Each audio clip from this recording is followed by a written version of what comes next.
Chapter 0. Hi readers, I've noticed and read many comments about why MC saved this girl, as many think it because she's a girl. Well, my answer is no. I know how you feel when MC saves a girl, because I too feel cliched and bored reading the same stuff all over again. But believe me, this is nothing to do with gender, and if you read the later chapters, you notice that even though she's a girl, he would not give her any special treatment. The reason for MC to save this girl was Abraz, the one who traded a piece of soul with Michael, had little to no knowledge about the world outside of the sanctuary he grew up. As you know, an assassin/hitman like Michael would want to know everything about his surroundings before making any moves. But he can't ask anyone to teach him about this world, as it would raise suspicions and might even kill him because of his low-level cultivation. Only because of this, he chose a crippled cultivator like Gaia, as she obviously can't hurt him, and if she tried, he could simply kill her. Since I hate harem, the MC will not go around the world and save beauties and get into trouble because of them. There's only one love interest, and romance will not come anytime sooner. Besides, if you have noticed, Gaia is a powerful cultivator, so wouldn't be cool to have an op servant until he gets stronger? The system clearly states how loyal she is. Also, she's not a typical female companion who blushes at everything, calls the MC big brother, and brings him nothing but trouble. She would prove her value and do super awesome things in the future. My kind request to all my readers, especially newcomers, is please read at least until chapter 40 before giving a low star rating, because MC saved a girl. I put a lot of work in this book, and it sucks to read a bad review stating that you don't like MC saved a girl. Don't get me wrong, I love criticisms, that's how I improve my book. I can take any reviews no matter how bad it is if the review states a valid reason. But some leave a bad review when they only read until chapter 5 or 6. There were no valid points in their reviews, but complaints about MC saves the girl. I rarely delete reviews even if it's a low star one when it states valid points, but now, I deleted a couple of reviews, not because they gave me few stars but they had no valid points and they only read a couple of chapters. So please at least read up to 30 chapters before leaving a review. Fewer stars in the review means my book will not show on the WN recommendation list, and people might even ignore the book looking at the reviews. I take this moment to thank all my readers who have been reading my book and sticking around. You guys and gals are wonderful, and expect regular updates from next week according to the update schedule. Chapter 1. In a place where there was nothing but darkness, emerged 3 bright lights.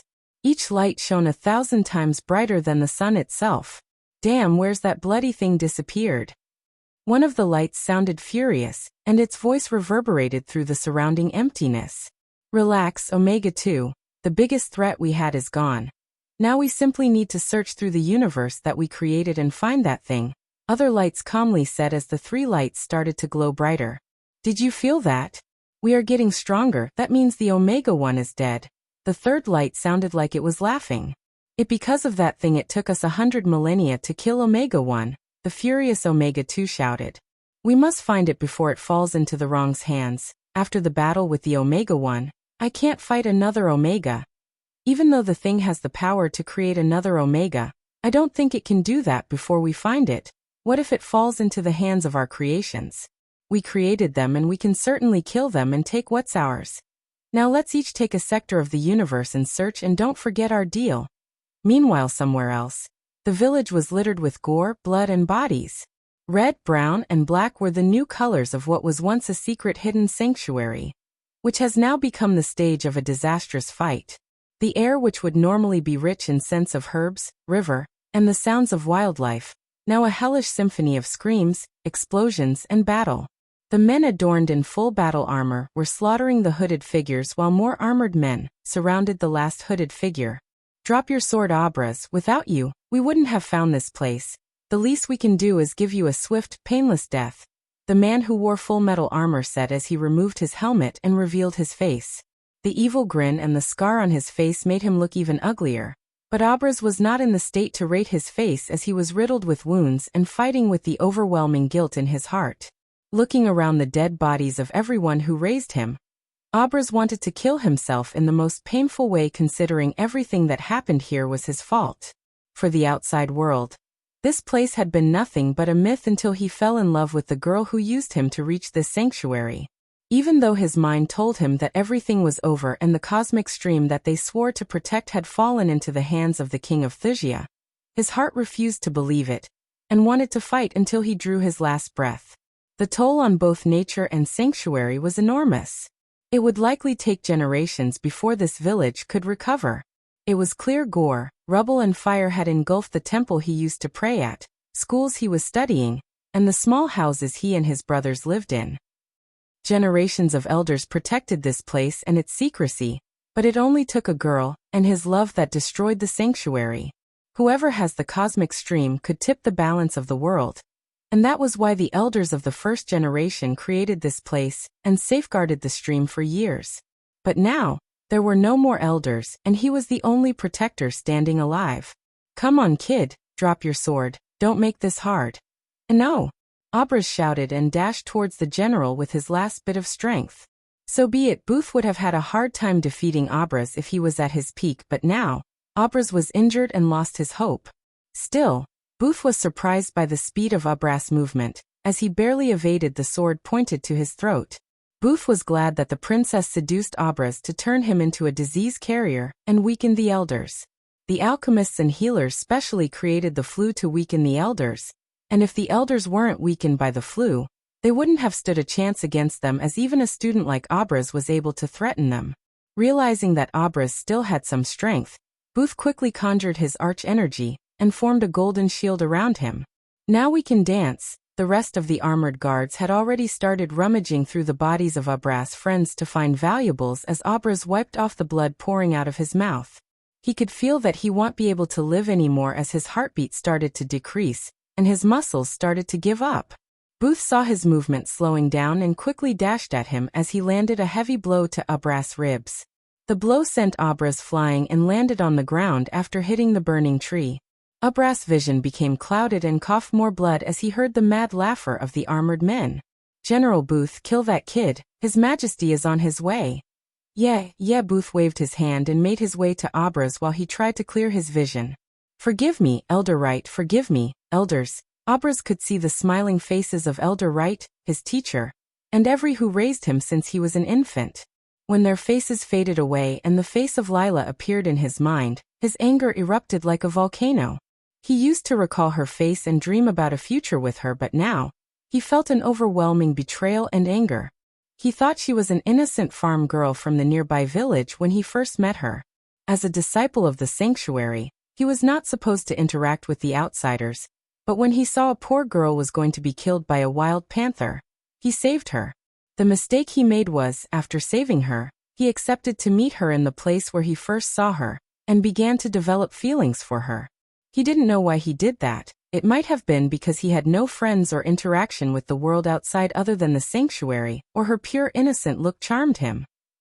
However, he wasn't the only one who made a mistake, as when Elder Wright found out about his relationship with Layla, he didn't inform the other elders who would have given a death sentence to both of them, but he gave his permission for Abras to leave the sanctuary and start a new life with her in a faraway land from here.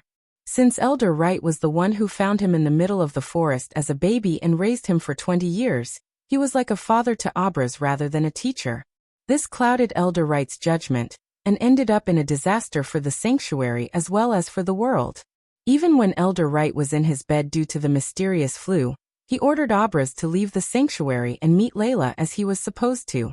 He said it was his last wish, and Abras had no choice but to leave the sanctuary to meet Layla in the regular meeting spot. But Layla wasn't waiting for him there alone.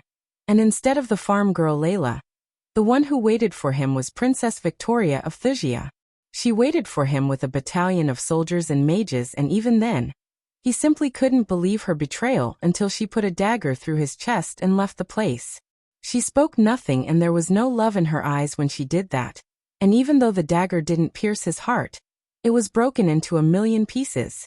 Abras now had nothing but guilt and anger as he decided to do the last thing he could do. The forbidden spell that Elder Wright taught him. Chapter 2. Meanwhile, somewhere else. "Ghost, can you hear me?" Michael heard the voice of a teenage girl through his earpiece. Loud and clear, "Pink," Michael said while adjusting the tie, looking at the mirror. A handsome young man of late 20s stared back at him. "I do look good," Michael grinned at his reflection. "What was that, Ghost?" Nothing. Has the target entered the building yet? Michael looked at his Rolex and asked. Not yet, but he will. In a couple of minutes. Pink was Michael's wingwoman or wingman. In case Pink was using a voice modulator to sound like a girl. In Michael's line of work, anonymity was extremely important. Until now, he didn't meet or know anything about Pink as she didn't know anything about him, except his code name. The face in the mirror was just a disguise as Michael had never revealed his true face to anyone. Remember, the client wants you to eliminate the target before he gives the speech. Roger. Michael took a last glance at the mirror and left the restroom. When he stepped out of the restroom, he was welcomed by a large crowd of rich people. Each woman seemed to wear designer clothes with accessories that were specially made for them, while the majority of the men dressed in classic black tuxedos with white shirts and bow. Michael would see the majority of their faces if he turned on the television or roaming through the streets, as they were all celebrities, politicians, and famous sportsmen. Can you get me an autograph from DICAP? Not for free. Michael put on his black sunglasses and pretended to be the security guard who he knocked down and left in the dumpster outside. Ah, come on, Ghost. I don't have any money to give you. You should have saved your $250 from the last job, Michael said and walked around the place pretending to check the perimeter. Pink didn't say anything as Pink knew that he wouldn't do anything for free. In the world of assassins, Michael was a superstar, and only a small number of people on the earth would hire an expensive hitman like him. He had a 100% success rate. No other hitman in the world had such a record. Only a few of the law forces knew about his existence, but they could only speculate as he never left any evidence or anything to put a file on him. And the only person who could prove his existence was Pink, but if a wingman like her betrayed her partner, the dark world would put a bounty on her, and she would end up dead.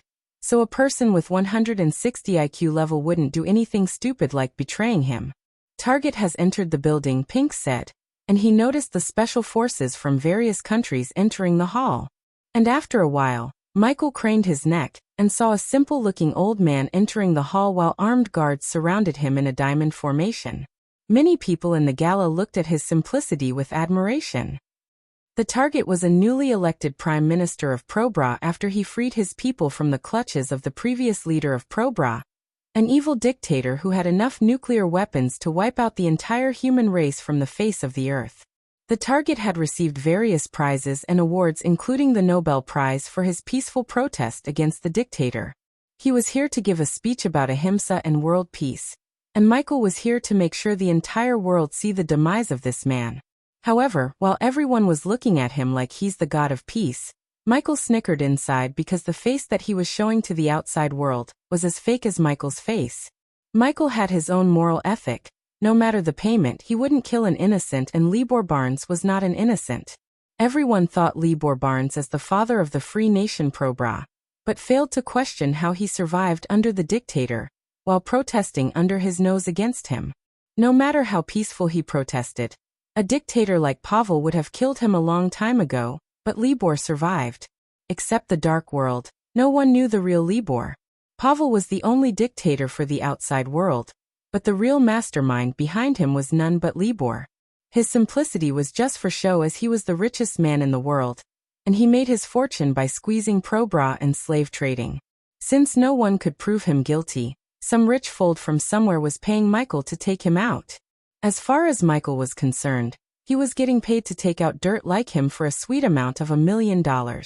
Tango 2, take my position. Lou break. Don took out the walkie-talkie and said, "Copy that, Tango 1. On my way." Someone spoke through the walkie-talkie, but the walkie-talkie was already in the flower vase.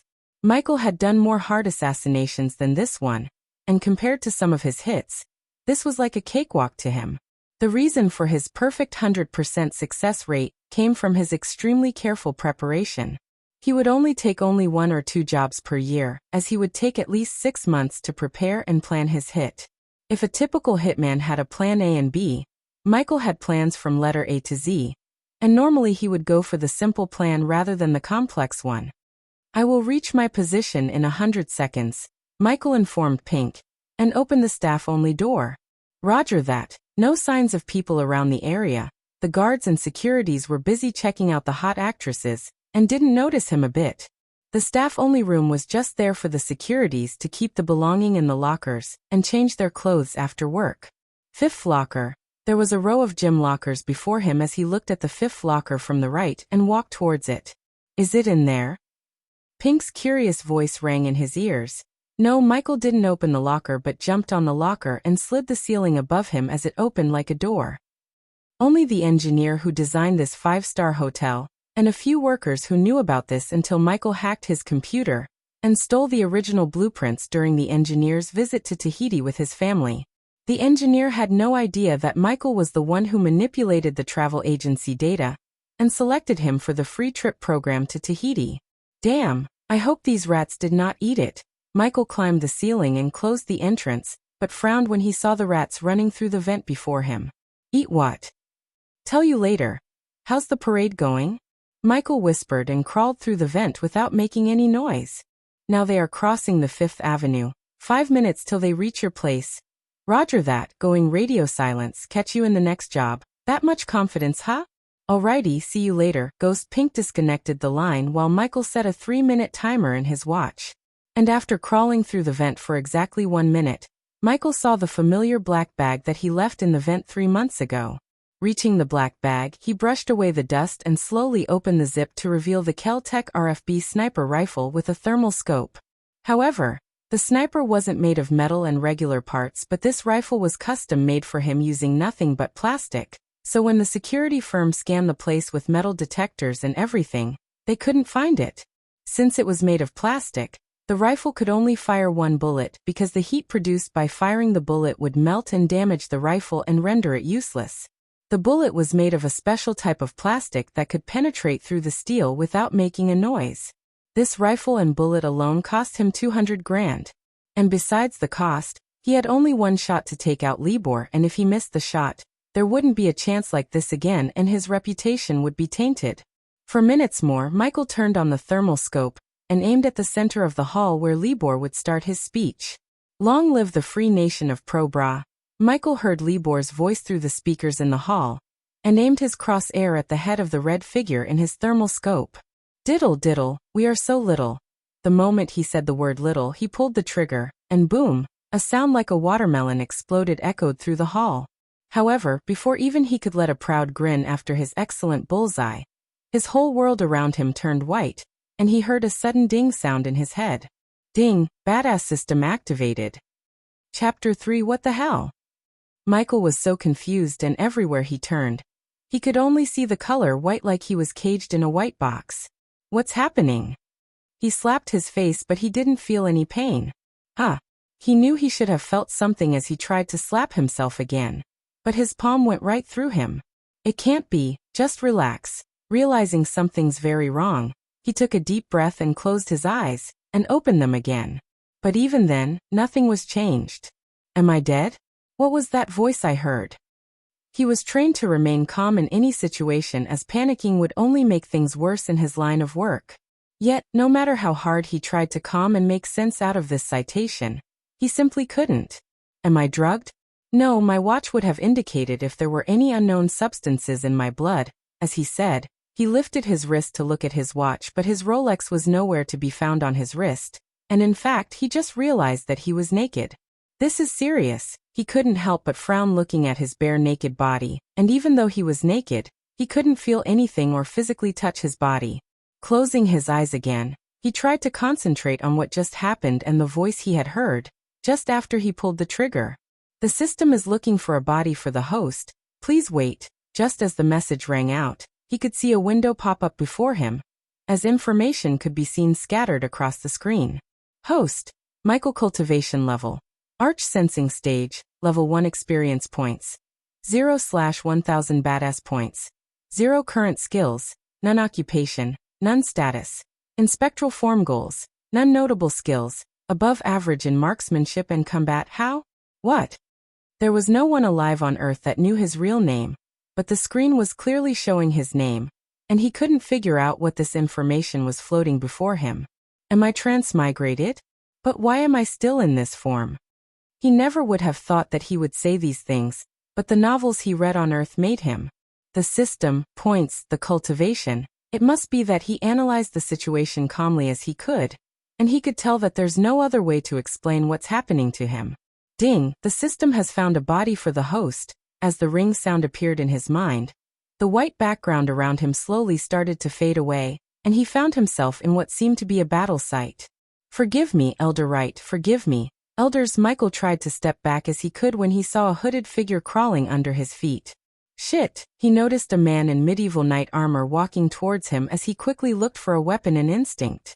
But the man seemed not to notice him as his gaze was on the figure under Michael's feet. Relenus perficassi silicus fantidius vengii virtula. As an assassin, he had enhanced hearing and he was able to tell that the hooded figure had said something in a foreign language.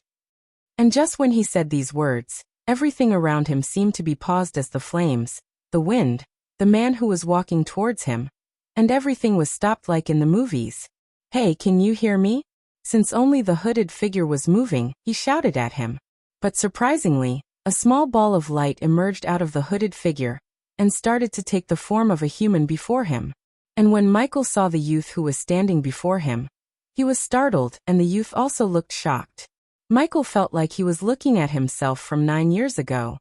The youth before him resembled his younger self. Who are you?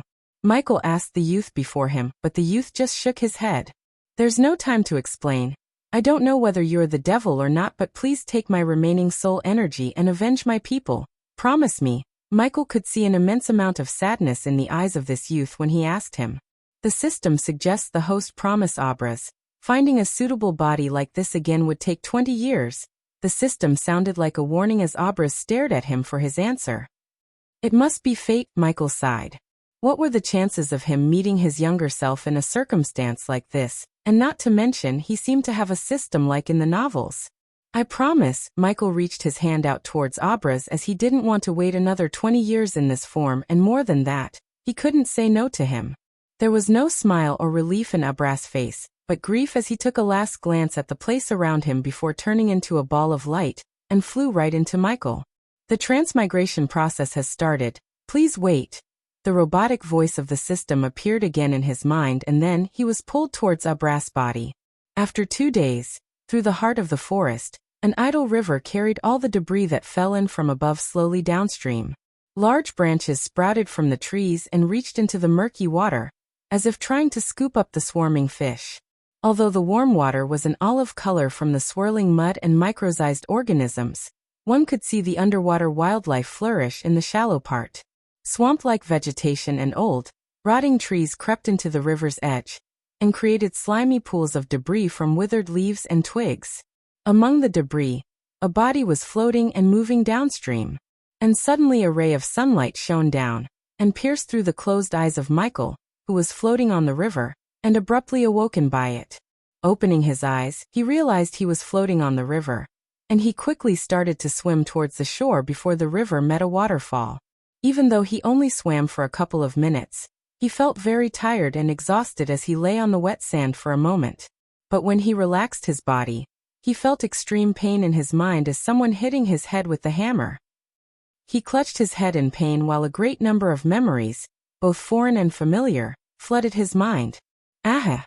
Michael couldn't hold back the anger and shout at the sky with all his might. He felt overwhelming guilt, anger, helplessness, and betrayal at the same time. These memories and feelings were so lifelike that they almost felt as if he had experienced them himself. In a short amount of time he experienced the whole life of Obras. That bitch. After separating his own memories from those of belonging to Obras, Michael's face was full of anger. Transmigration completed. Host can now access the system. The familiar sound appeared in Michael's mind and drew his attention. Host has received a gift bag from the system. Do you wish to open it now? The time around him seemed to be stopped when the screen appeared before him. Alright, let's see what I'm dealing with. Open the gift bag. Instantly, the page in his vision transformed into a golden box. The box opened as several beams of light streamed out before fading away. Congratulations, host Michael, for obtaining the initial level experience pill. Using the pill would give 10,000 XP. Congratulations to host Michael for obtaining 2 healing potions. Using this potion would completely heal the host and cancel out any negative effects, and the host would be invulnerable to attacks for 2 minutes. Congratulations to host Michael for obtaining the beginners. Several dings continued to ring in his mind as the interfaces tuned red. Ding. The system has detected that the host is too weak and insists on the host to consume the XP pill immediately. System: how do I use the pill? The interface changed when he asked, do you wish to? Yes, I do. Michael rushed the system before it could complete the question, as in his mind he could hear a series of messages from the system. Frowny face. Host Michael used the initial experience pill and received 10,000 experience points. Congratulations to host Michael for leveling up. The current stage is Arch Sensing Level 1. Congratulations to host Michael for leveling up. The current stage is Arch Sensing Level 2. Congratulations to host Michael for leveling up. The current stage is Arch Sensing Level 3. Congratulations to host Michael for leveling up. The current stage is Arch Sensing Level 4. Congratulations to host Michael for leveling up. The current stage is Arch Sensing Level 10. Immediately, Michael sensed a surge of power pass through his entire body, causing his hairs to stand straight. Following that strange sensation was a feeling of extreme comfort. The pores all over his body opened up completely, greedily devouring Arch energy from all around. Congratulations to host for reaching the Foundation Stage Level 1. And in a matter of seconds, he could feel his body experiencing a tremendous change as his muscles became stronger, and he felt strange energy around him. It was almost as if he could fight the most formidable fighters on the earth. And soon the feeling became familiar due to Abra's memories, and then he hurriedly sifted through the memories that didn't belong to him, gaining a clear understanding of his present circumstances. After searching through Abra's memories, he realized that Abras belonged to a secret group called the Sanctuary that protected the legendary cosmic stream. According to his memories, the water from the stream had purified Arch energy, and some kind of another energy that would boost someone's cultivation level by many folds, cure any illnesses, keep him young forever, and do many wonders as long as he or she keeps drinking the water from the stream. But unfortunately, Abras didn't have any contact with the outside world, and had no useful information that could have made Michael's life so much easier in this world. Yet, that didn't discourage him even a bit, but put a wide grin on his face. Well, I have a system like in the novels, and unlike those fictional characters, I can dominate this world for real. Let's begin. Chapter 4. After crawling away from the river, Michael found a big tree and sat under it to familiarize himself with the system. Hey system, come up, he ordered in his mind as the interface popped up before him. He could see the tabs such as Host, Shop, Storage, Subordinates, and Upgrade. Michael looked left and right to see if anyone or anything was coming, but weirdly everything seemed paused. While you access the system, the time will be momentarily slowed down until the host quit the system. Wow, cool, his brows raised in surprise hearing the robotic voice. Open Host. The system opened the Host tab, and like in role-playing games, his naked body appeared before him along with his stats. Host, Michael cultivation level, Foundation Stage, Level 1 experience points, 4,000/20,000 badass points, 0 current skills, none occupation, none status, healthy goals, none notable skills, above average in marksmanship, proficient in close combat, proficient Abra's skills merged with him, so he instantly learned everything that Abras learned in his lifetime. Let's see what's in the storage. The storage tab opened to reveal a couple of items lying before him, and when he concentrated, the details and attributes of the items appeared above them.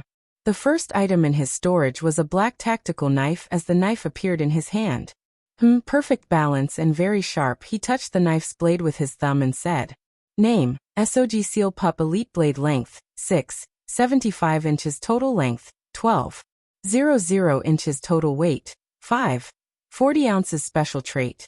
Can penetrate the defense of anyone under body strengthening stage, level 6. System, list all these cultivation level in ascending order. The interface changed and a list of cultivation levels appeared before him. Arch Sensing Stage, Foundation Stage, Body Refining Stage, Body Strengthening Stage, Core Formation Stage, Core Strengthening Stage, Soul Refining Stage, Fusion Stage, Half Immortal. Asterisk system needs to be upgraded to reveal the next levels. At the end of the list, a red warning label appeared. Upgrade? What level are you now? How do I upgrade you? Current system version is 1.0. The system needs 10,000 badass points to be upgraded to version 2.0 inch. Let me guess, more functions and more shop items will be unlocked only if I upgrade you. Michael read enough novels in his free time to realize how the system might work. The host is correct. How do I earn these badass points? Is there a guide or how to list? Whenever the host acts badass, the system will reward you with badass points. Not to boast, but I'm a badass system, so it won't be hard. Michael proudly grinned and expected an answer from the system, but he didn't get one. He already checked the healing potion, so he moved to the next item, which was a blue gift box. Does the host want to open the box? No shit, Sherlock, open it. With a flash of light, the box opened and a black dress appeared. Wait a minute, is this? Michael didn't need any introduction to the dress because it was one of the most iconic costumes in his world. The black costume of Neo from the Matrix movies. Item name, Neo costume special trait, none durability, 6 months, equip it. Since he was naked in a new world and this costume looks super cool on him, he ordered the system. The costume fitted him perfectly, but he noticed something was missing. Hey system, where are the sunglasses that come with this costume? Does the host wish to buy the Neo black sunglasses? Yeah, give me that. The interface changed and entered into the shop tab where he saw the black sunglasses floating before him. 300 badass points? Shit, I don't have much. Then the system recommends the host to explore this world and earn more points. Let me browse the store for more. The shop was categorized into weapons, potions, armors, and miscellaneous. The moment he saw the weapons tab, he opened it with his mind, and a huge range of guns, knives, bows, and a lot more appeared. A Navy Colt is 10,000 badass points? Hey system, isn't that too much? Even though he didn't know the value of the badass points, 10,000 for an old Colt seemed to be very pricey. A gun is too overpowered for this world, hence the price. The system recommends the host to explore the world and earn badass points. Considering a simple Colt was this expensive, he didn't even look at the other weapons as he moved to the miscellaneous tab. There were a few cards that appeared and he looked at the first card. Name, surrounding scanner function. Scan the host's surrounding for the presence of life area of effect. Small current level. Level 1 next level. Scan will identify potential threats. The area of effect will be increased. Price, 300 badass points. Might come in handy. What's next? He scrolled to select the next item name. Teleport a function. Teleport the host to a different place instantly. Distance. Small current level. Level 1 next level. The distance will be increased. Price, 700 badass points. Teleportin', huh? Fancy. Next name. X-ray vision function. Enable the host to activate X-ray vision range. Small current level. Level 1 next level. The range and the effect will be increased. Price, 1,000 badass points. Useful, but not that important. After this card, the system required to be upgraded to view more cards, and after fiddling around the system for a few more minutes, Michael closed the system and stood up to start his adventure in this world. I missed that sunglass. Tying his hair in a ponytail, Michael started to follow the river as Bear Grylls told in the channels. Okay, first, I need to find a city or village and gather more intel about this world. Then I should look for a way to earn more money. And speaking of money, hey system, can I convert badass points into gold coins, or buy coins in a shop? The system needs to be upgraded to level 6 to unlock that feature. He heard the robotic voice and sighed. It's settled. I need to look for a way to earn money. I hope this world has hit contracts. After walking for 1 hour, the clouds started to become darker, and the wind was blowing like it would uproot the trees any moment from now as purple lightning cut crazy zigzag into the dark sky. Storm, that's what I need now. Michael sighed and looked for a house or anything that looks like a shelter, but he couldn't find any. It seems I need to go into the forest to take shelter. Until now he avoided the dark forest and kept walking on the river shore. However, now he had no choice but to go into the forest before getting struck by lightning.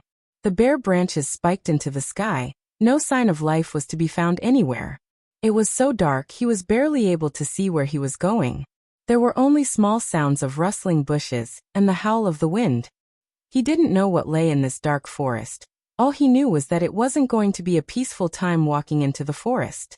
Fortunately, when the downspout started, Michael found a big tree that had gigantic leaves and huge branches. He felt so tiny standing in front of the tree. Since Abraz lived his entire life in the forest, he was an expert in climbing trees, and now, Michael was able to use this skill to climb this tree and take shelter under its leaves. Like a monkey, he flawlessly climbed the tree and comfortably rested on the branch. Hope there are no snakes in this tree. Chapter 5. Michael was searching his mind to find anything that could help him survive in this world, while the heavy rain was pouring from the sky. On Earth, he would spend most of his time preparing before actually eliminating the target. He deeply valued intel and preparation, but after searching his mind, he couldn't help but feel extremely unprepared. Am I missing Pink?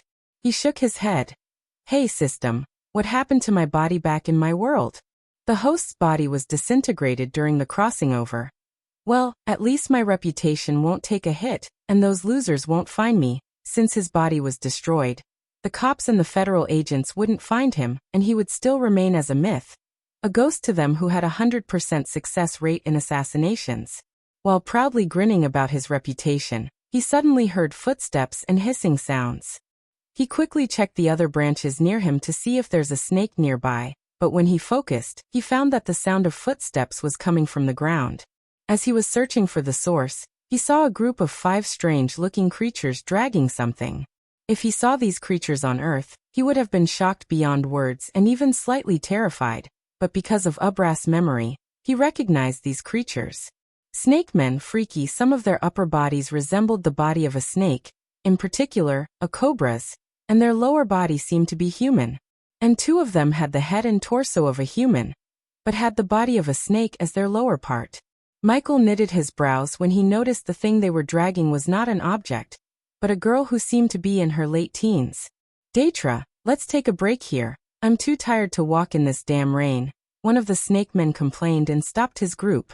He's right, we are walking 2 days straight without any break. But we still have a long way to the Nagaland. We can't afford to lose her again. The queen will skin us alive if we did, the one with a cobra head hissed, but the others chuckled looking at the girl. Look at her, Deitra. The elders crippled her cultivation and now she's harmless as a butterfly. Besides, how can she escape with ropes tied around her limbs? And she can't turn into her true form anymore. Michael looked closer at the girl and found a small glimmer of snakeskin on her neck, and realized that she wasn't a human but one of them. 3 body refining stage level 7, 1 level 8 and level 10, normally killing them with his level of cultivation would be an impossible feat, however the system gave him the perfect tool to kill them if he could catch them by surprise and kill them silently one by one without alerting the others. But before that, he decided to open the system and browse the subordinate tab. At the moment, the interface was empty and on the corner, the system showed him the maximum number of subordinates he could have. 3, huh? For the moment, it's enough, but system, explain how's this subordinate thing works.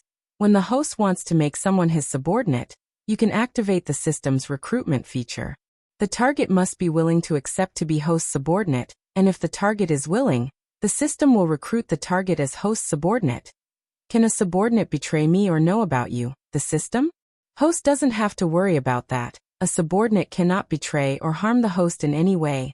And if the subordinate acts in any way that brings harm to the host, the system would activate the countermeasure and eliminate or punish the subordinate before the subordinate could harm the host.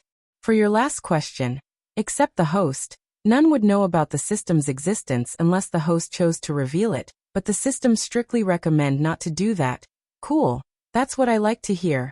And I'm not crazy and dumb enough to say that I have a system in my mind. He closed the system as the world before him came to life. Okay, let's take a break here, but after this rain stops, we leave here, get it? Deitra said as they all sighed in relief except for the girl who kept wiggling against her ropes and tried to speak, but the ropes around her mouth prevented her from making any noise. Good, go to sleep, snakes. Michael watched them from above and felt like the predator from the movies. If I only had my sniper or an assault rifle with a silencer. Does the host really plan to kill those snake men? The system's voice appeared in his mind. You do give badass points and rewards for killing them, right? Yes. Then there's your answer. I need to earn points and experience somewhere. Why would I waste such a great opportunity like this? Even if things went south, I have a healing potion. Good. Huh? For a moment, the system sounded actually human in his mind, but that feeling disappeared quickly. Considering the branches of the tree were long and big, Michael slowly jumped branch to branch like a monkey and checked the perimeter to see if there's another group of snakes on their way. While looking at the group, Michael witnessed Datra creating fire from his hand. A stream of fire flew out of his hand and fired up the bundle of wet wood. Cool magic. Michael's eyes sparkled looking at this because this was the first time he had seen such a thing in real life. System, can I do that? He asked the system in his mind as the system showed him a red color card. Skill name, Dragon Fire class, offensive type skill function. Host can send a stream of dragon fire from his hand's range. Small current level, level 1 next level.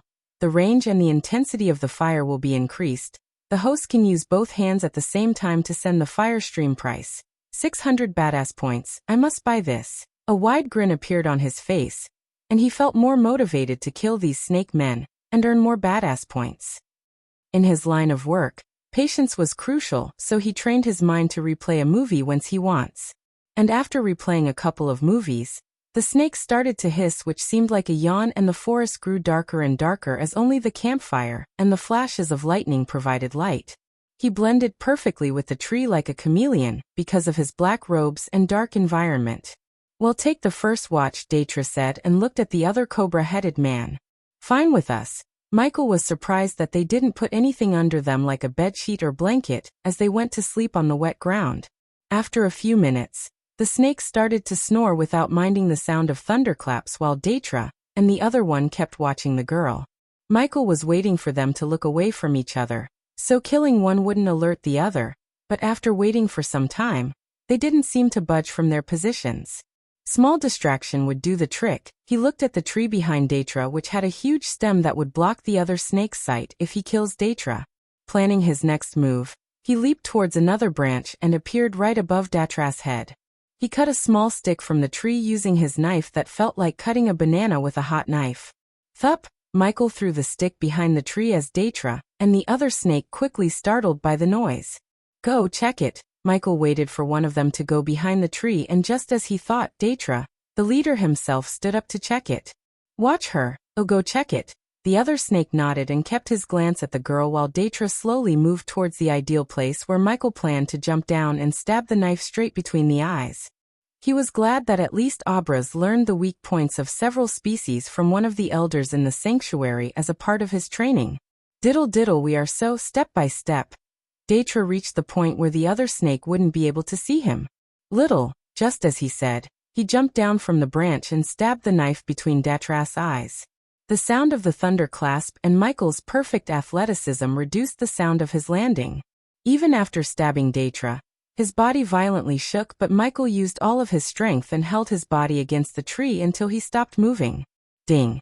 Congrats to the host for killing a body refining stage, level 10 cultivator. The reward is 7,000 experience points as well as 200 badass points. He had no time to celebrate as his full focus was on killing the rest of them.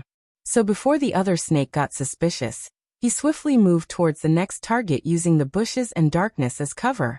Just when the other snake opened his mouth to call for his friend, Michael came behind him and sent his knife through his forehead and dragged him away from the campfire and the sleeping snakes.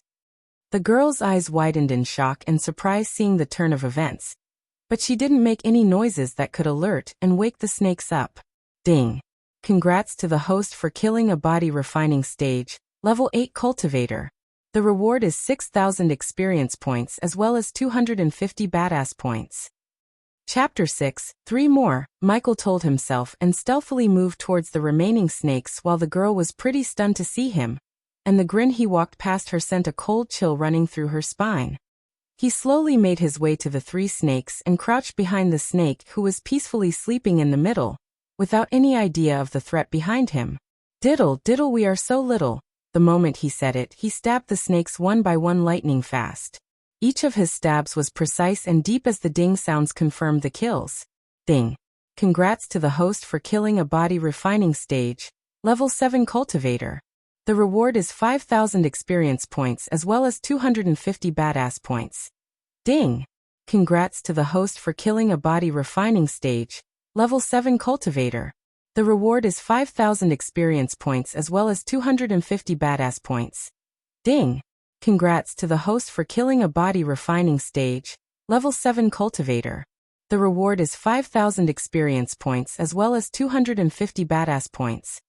Congratulations to the host for leveling up. The current stage is Foundation Level 2. The girl's eyes widened even further when she saw him break through to the next level instantly after killing them.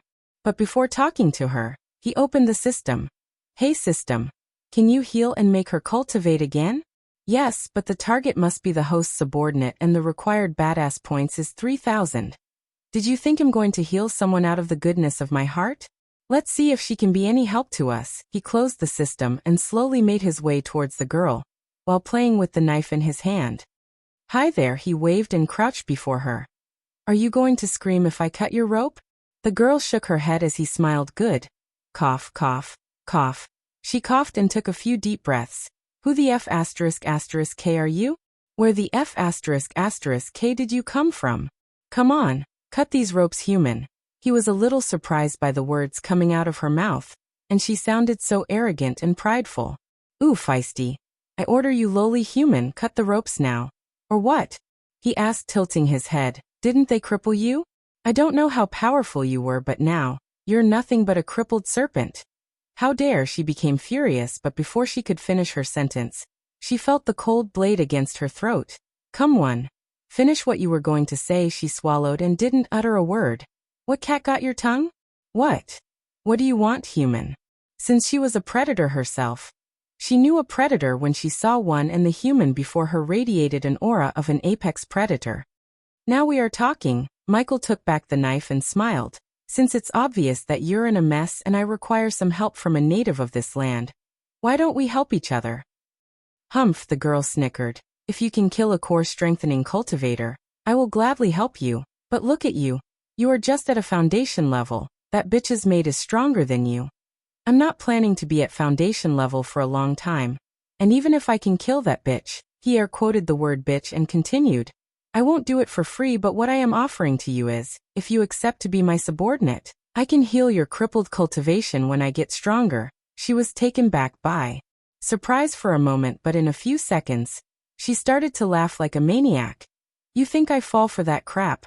No one can heal a crippled cultivation, human. There was a slight sadness mixed in her voice when she said. Hearing her, he opened up the system. Hey system, can you have anything that could make her believe that I can heal her? A small white pill appeared in front of him. Basic tier revitalizing pill. The pill can partially heal the cultivation crippleness of the target. How much? He knew that the system wouldn't give this pill for free, as he needed to buy this using his badass points, 50 badass points. If host buy 100 pill bottle, the system can make an offer of 4,000 points. Geez, you sound like a cheap agent. Give me one, he growled and bought a pill from the system shop. Crap, huh? The girl saw a white pill appearing in his hand. What is the? Before she could ask, he put the pill into her mouth and forced her to swallow the pill. And just as she was struggling, her surge of energy appeared in her body and her eyes widened in shock. I can feel the arch energy again. A wide grin appeared on her face, but her grin froze on her face when the effects disappeared. What the miraculous pill did you give me? Do you have more? Come on, give it to me. Give it to me. She moved closer, too close that he could even smell a tint of jasmine scent coming out of her hair. Whoa, easy there, tiger. It's only a sample. Agree to be my subordinate and help me get stronger, then I will give you more. What do you mean by a subordinate? I'd rather be dead than be someone's slave. Her face turned very serious as he shook his head. Who said anything about being a slave? You just be my assistant. Do you know what an assistant is? She still seemed unconvinced as he stood up. All right, your loss. It seems you don't want to revenge. I'm sure that someone will come looking for you soon. Feel free to tell them what happened here, he said and took a step forward to leave. Hey! Wait, he halted his step when he heard her shout and turned back. I can accept to be your subordinate, but I won't sign any contract. System. Does she need to sign a contract to be subordinate? No, the system only needs to say yes to be the host's subordinate willingly. She didn't know why he was suddenly smiling. No contract. Just say the word yes. Are you willing to be my subordinate? She was snickering inside, planning to rob him in his sleep, but didn't show her true feeling on her face. Yes, I am willing to be your subordinate. Does the host wish to accept Gaia as a subordinate? Gaia? Nice name. Yes, I do, system. Yes, I do. In a few seconds, Gaia's figure appeared before him alongside her stats, which were nothing but 0 at the moment due to her current state. But what stat surprised him was the loyalty stat subordinate.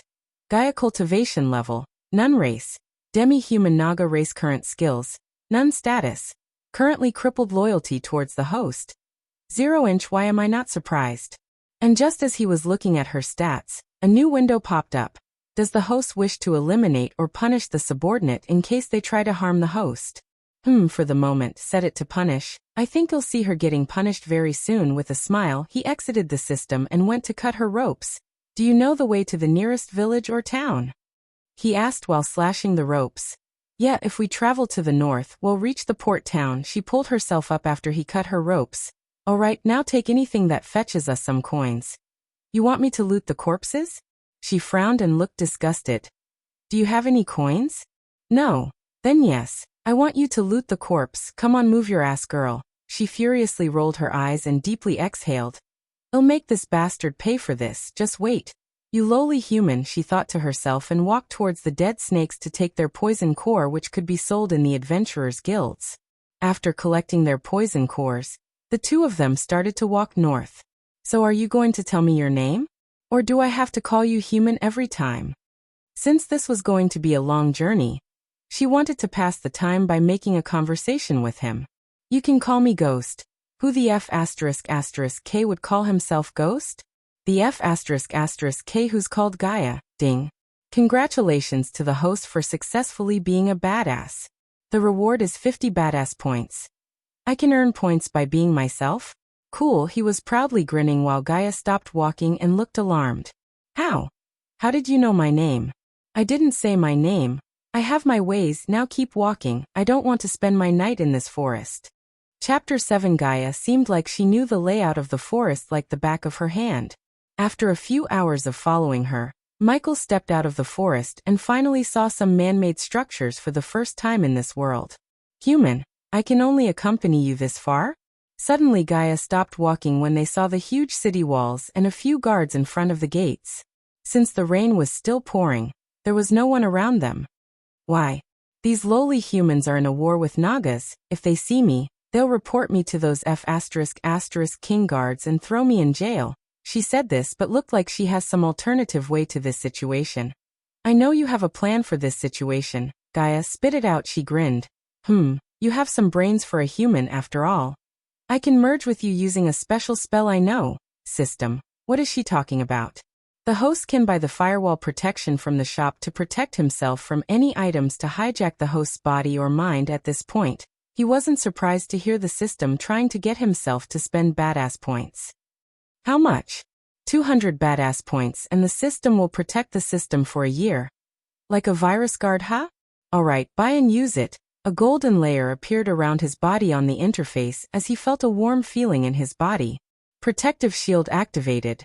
With a relieved sigh, he exited the system and looked to see what she's planning. Oh, special spell, huh? Are there any side effects? Of course there are no side effects, human. Just give me your hand. Her acting skills were so good as she said with a sincere look on her face. He held out his right hand while Gaia closed her eyes and chanted something under her breath. And in a few seconds, she transformed herself into a little white snake and coiled around his wrist. Then he pulled up his sleeve and saw a tattoo of a snake on his wrist. Cool, tat. He started to feel the tattoo by touching it. Take your hands away from me, human. Huh? You can talk. The tattoo didn't move, but he heard Gaia's voice crystal clear in his mind. Yes, I can talk and see what you see and hear what you hear. Well, I hope you close your eyes when I change before the mirror, hee. Perv, she growled as he chuckled and walked towards the city gate to enter the town. What's this town's name? The humans call this place the River Town, but I call this a shithole. Don't get me into trouble talking like this, or you'll pay for it. No one will hear me except you, human. It was obvious that she didn't like to be threatened by hearing the irritation in her voice as he reached the city gates. There were only 2 guards playing some kind of dice game inside their little hut, and when they noticed him approaching, the guards came out. Hold there. What's your purpose for coming to the River Town? To end your pathetic lives, shitheads, Gaia said, and it was fortunate that they couldn't hear her. To stay the night and look for a job, sir. He was furious that even these guards were at the foundation level 7 and stronger than him. Another adventurer. Why am I not surprised? The guard sighed and signaled the guard to open the gates. Go on, kid, stay out of trouble. The guard returned to his game while Michael nodded politely and entered the town. Rivertown looked majestic with its elmwood rooftops, limestone walls, and aromatic flowers. This town resembled the medieval fantasy towns that he had seen in the movies, but it looked more beautiful in real life than in the movies. The main attraction was the tall building at the center of the town, which seemed to be built using marble stones with beautiful architecture that slightly matched the architecture of the White House. Why are you looking at the Adventurer Guild like it's a big deal? Compared to my palace, it's just a shithole. What do you do in the palace? Clean it. He chuckled. Clean it? I am a princess, you asshole. Well, I was until that bitch. Wait, why am I telling you this? Let's just go sell these poison core and earn some money. While walking towards the guild, he noticed a tavern that seemed to be the most crowded place in the town. And the sweet aroma of hot-baked loaves of bread and something else made his stomach growl. As he reached the guild, he saw a few groups of humans gathered before the guild and discussing. They stared at him for a few seconds and then snickered and turned away. Look at their arrogant faces. These shitholes are only body refining stage but acts like immortals. Amateurs, just ignore them. In his previous life, he met his fair share of amateurs who would act proud and arrogant after completing one hit. Because of their arrogance, they often ended up behind the bars, but the reason for the ghost's success, he never let the pride and ego reach his head. When he walked through the front door, his clothes and body were dried up by a hot wave as he felt warm and pleasant. The inside pretty much resembled a 5-star hotel, and he couldn't believe such a fancy place exists in a small town like this.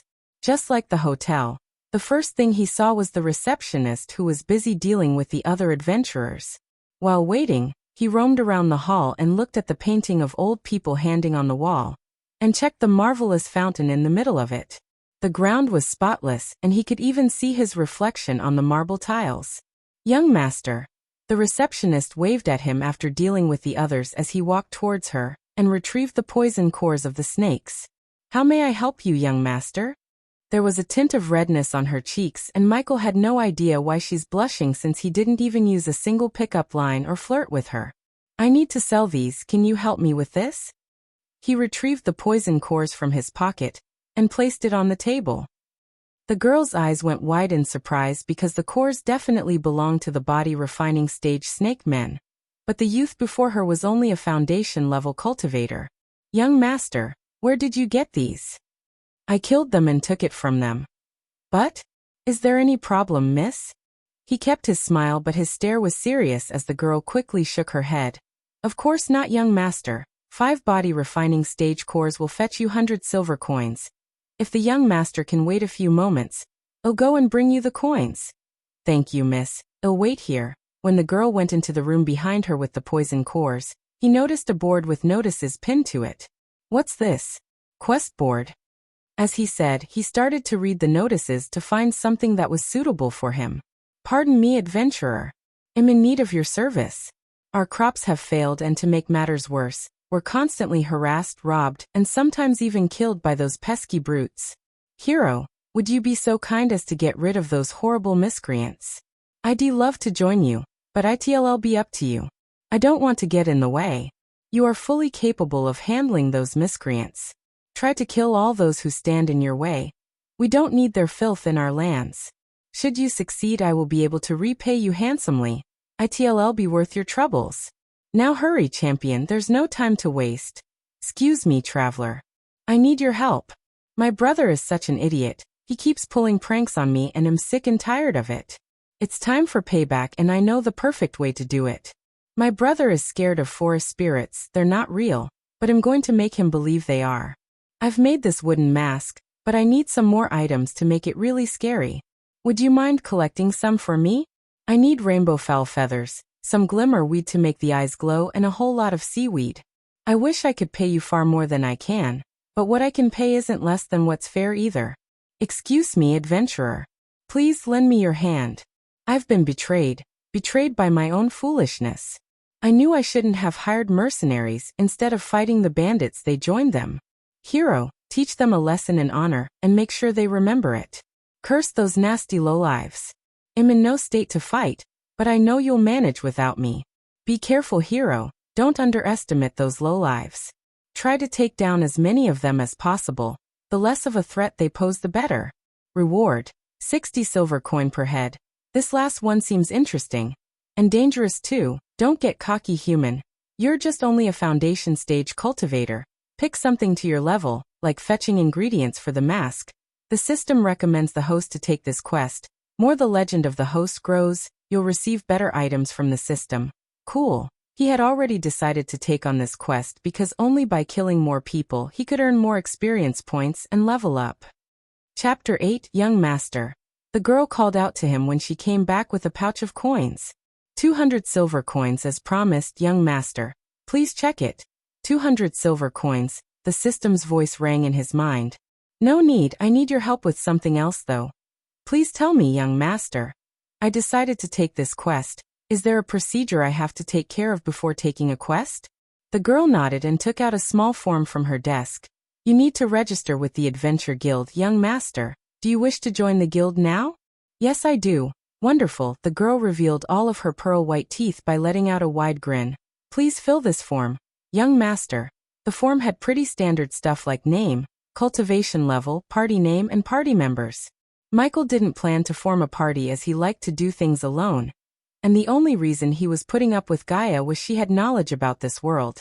And he could use that knowledge to his advantage. He thought of her as Pink, his aide in the earth. But he was planning to recruit more people as his subordinates and expand his influence throughout the world, so he could sit back and enjoy the wealth created by them while growing stronger and stronger. For the time being, he liked to do things alone like a lone wolf. So on the form, he only filled his name and cultivation level, and left everything else blank. The ghost. The girl looked perplexed looking at his name, but it was quite usual for the adventurers to use names like these. Therefore she didn't ask any question. Young master, if you don't know any party to join, the guild can suggest you parties that look for one more member? No need, I like to work alone. I'm right here, Gaia's voice sounded in his mind. But young master? I can look after myself, miss, trust me. Pretty face and no brains, pity. What a handsome lad, but he's going to end up dead. The girl sighed inside and nodded. After taking one last glance at the form, a white light appeared from the girl's hand as she scanned the form using the light. Hey, race your adventurer card, young master. If you lose it, you have to pay 50 silver coins at any of our branches and receive another one. Each quest you successfully complete will give you points and added to your card. Harder the quest, more points you'll earn, and more points you earn, the more high-value quests will be presented to you by the guild. As she said, she gave him his adventurer card. It was a yellow card the size of a credit card with his name etched on it.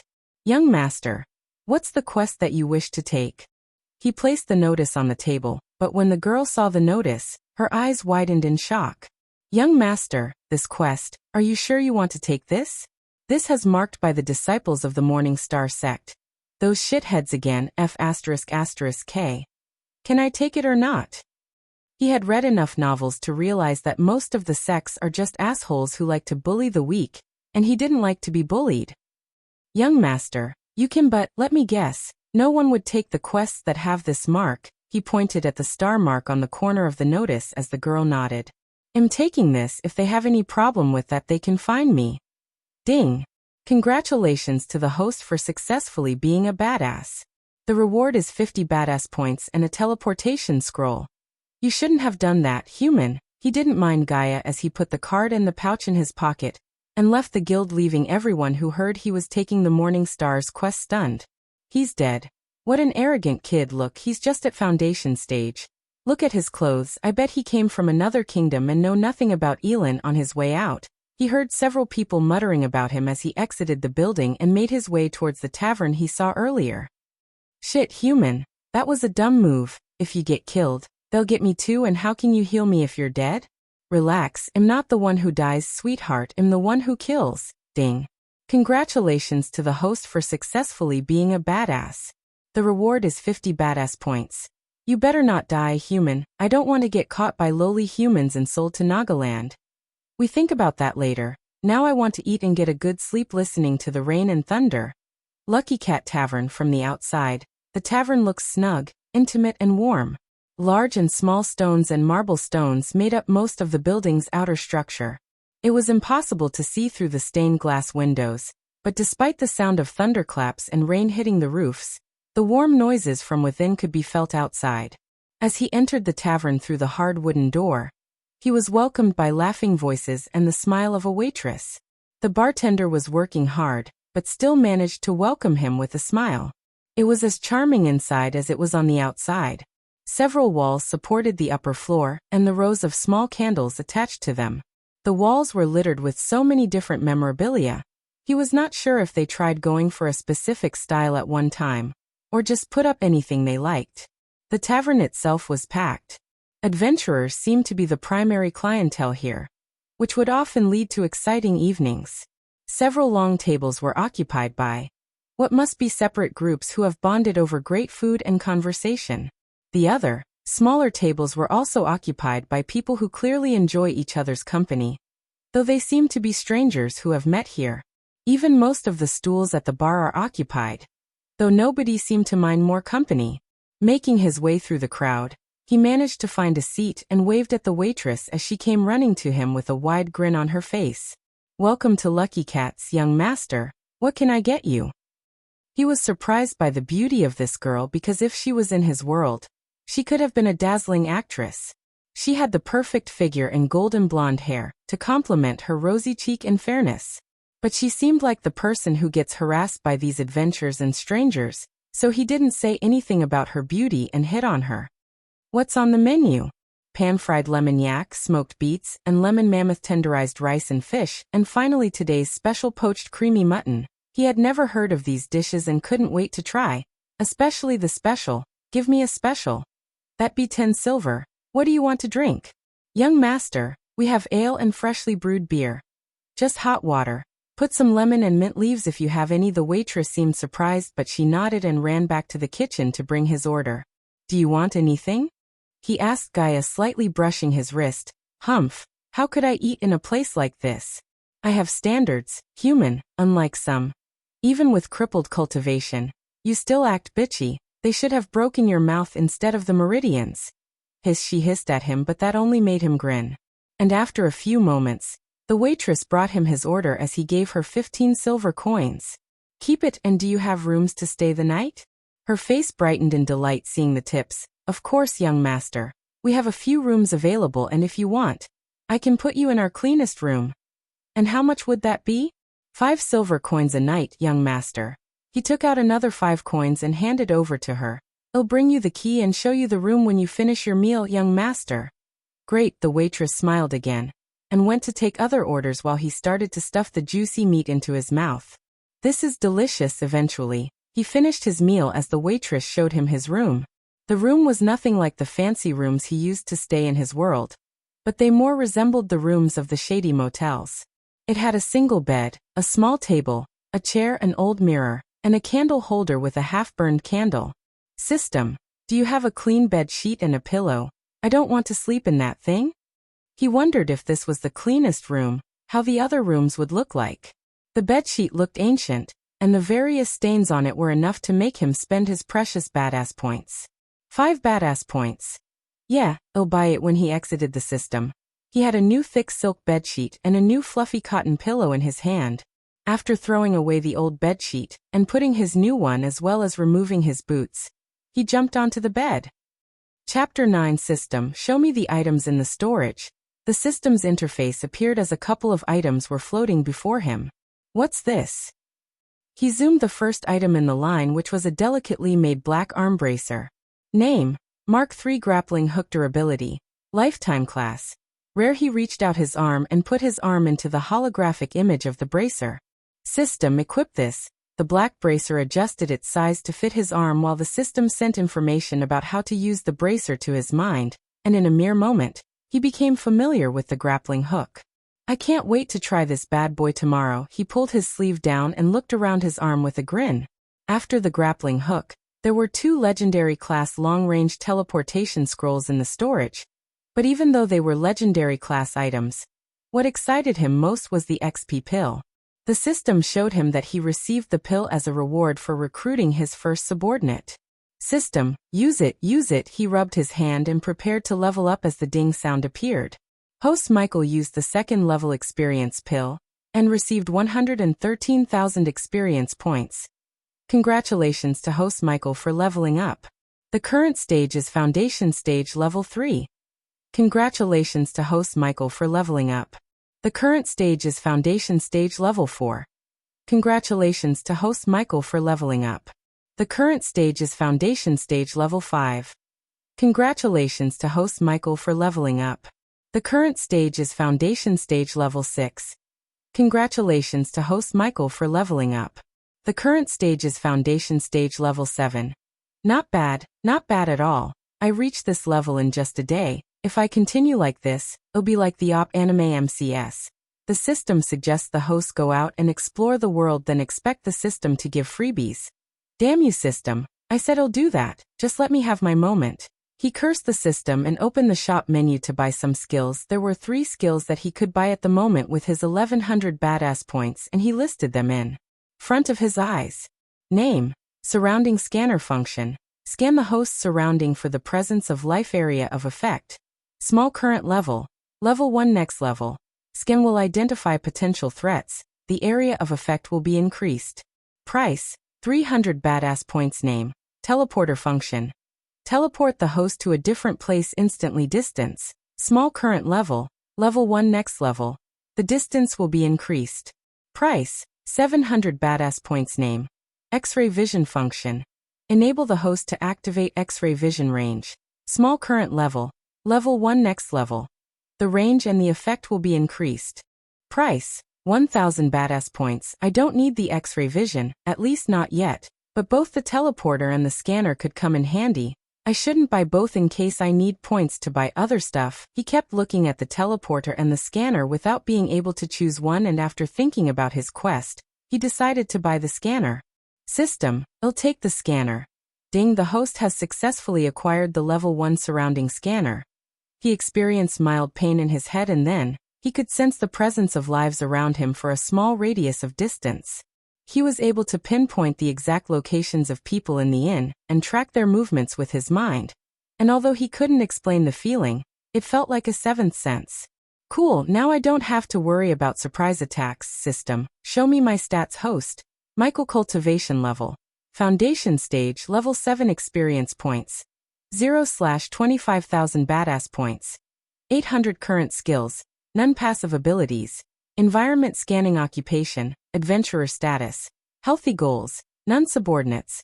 Gaia, loyalty level 2%. Notable skills, above average in marksmanship, proficient in close combat. 800 points remaining. System, show me the magic spells you have. I must buy something before going.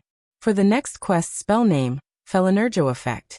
Envelope the caster's weapon with a fiery energy. Upgradable, no cost, 200 badass points. Cool, but I need to buy a spell. Offensive spells will be better.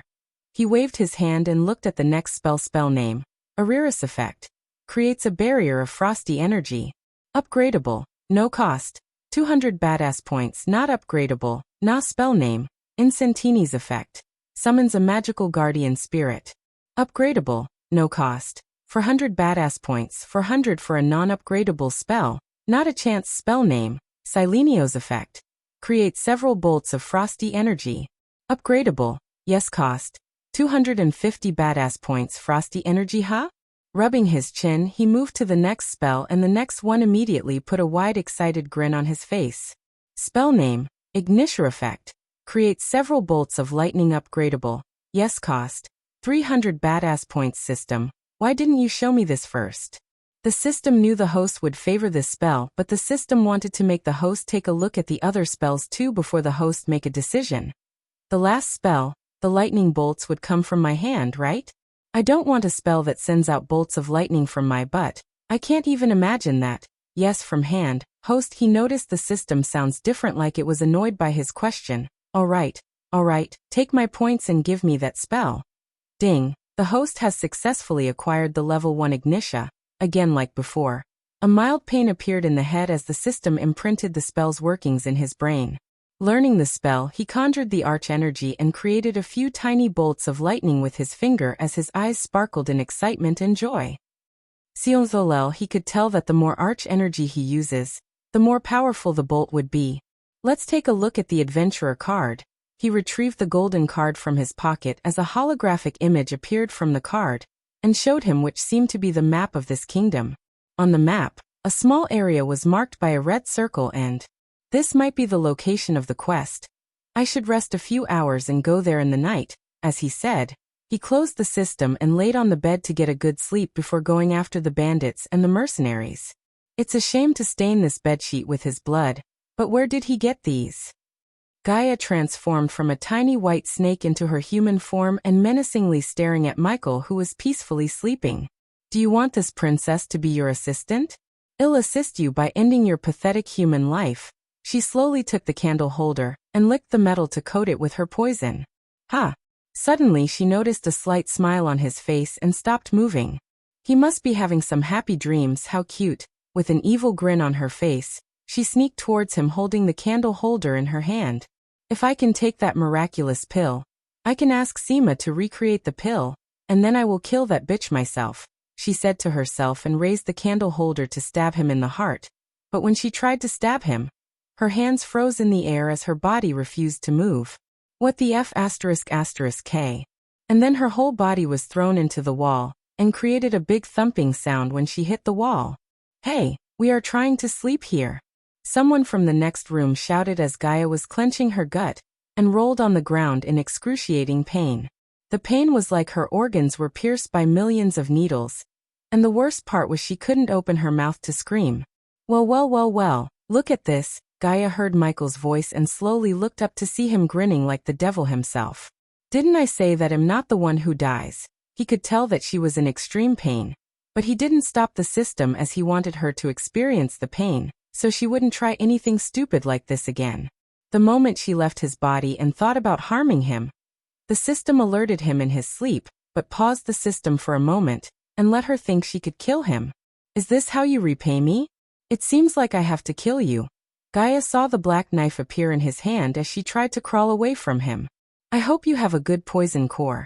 I wasted my precious pill on you after all. Looking at his evil grin and the killing intent in his eyes made her shiver. No. Don't. The words barely escaped her mouth while he came to her and crouched before. Why shouldn't I kill you? You did try to kill me, he said as moving his knife's end on her face. Please. Make it stop. Beg. You little by little she was losing her consciousness. What if you try to kill me again? I promise. I won't. I think I can give you a second chance, but if I find you do something stupid like this again, I make you feel 1,000 times worse than what you feel right now, got it? She slowly nodded and in a flash, the pain completely disappeared but the terror she felt didn't. Chapter 10, How Much Farther? At the moment, Michael was walking through the mud road towards his quest. 2 miles, her usual arrogant witty self was nowhere to be found as she was very silent during his journey. Someone's having a bad day. Come on, princess, say something. Leave me be human. Normally she would sound arrogant, but now she sounded terrified. He thought he would like her to be silent, but after traveling in silence for a long time, he missed the witty and arrogant princess.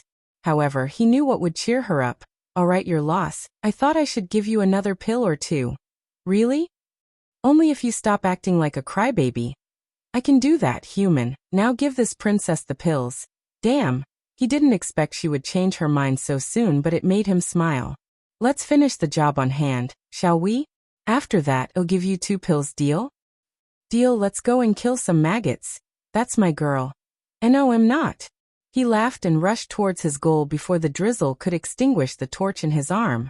Eventually, Michael came before a crossroads and saw the red mark on the map was not far away from here. On the horizon, he noticed a small village, and near to the crossroad, the forest and thick trees made this area a perfect ambush place for the bandits who could target the traveling merchants and the villagers on their way back to their village from the river town. We should have come in the day, human. Now the bandits will be in their camp. Exactly, now they will be at their camps drinking or sleeping, which makes them vulnerable. Even if you kill a few of them silently, you won't be able to kill all of them like that.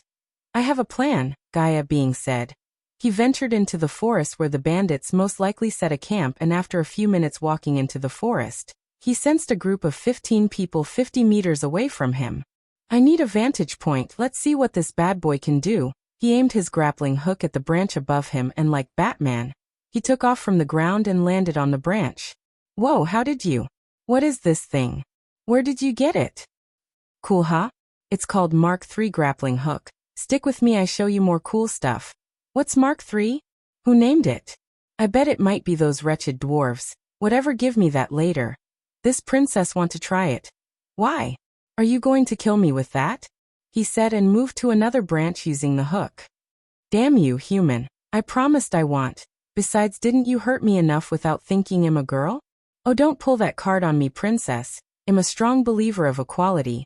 Just Gaia was about to reply. She saw a campfire and a group of men around it.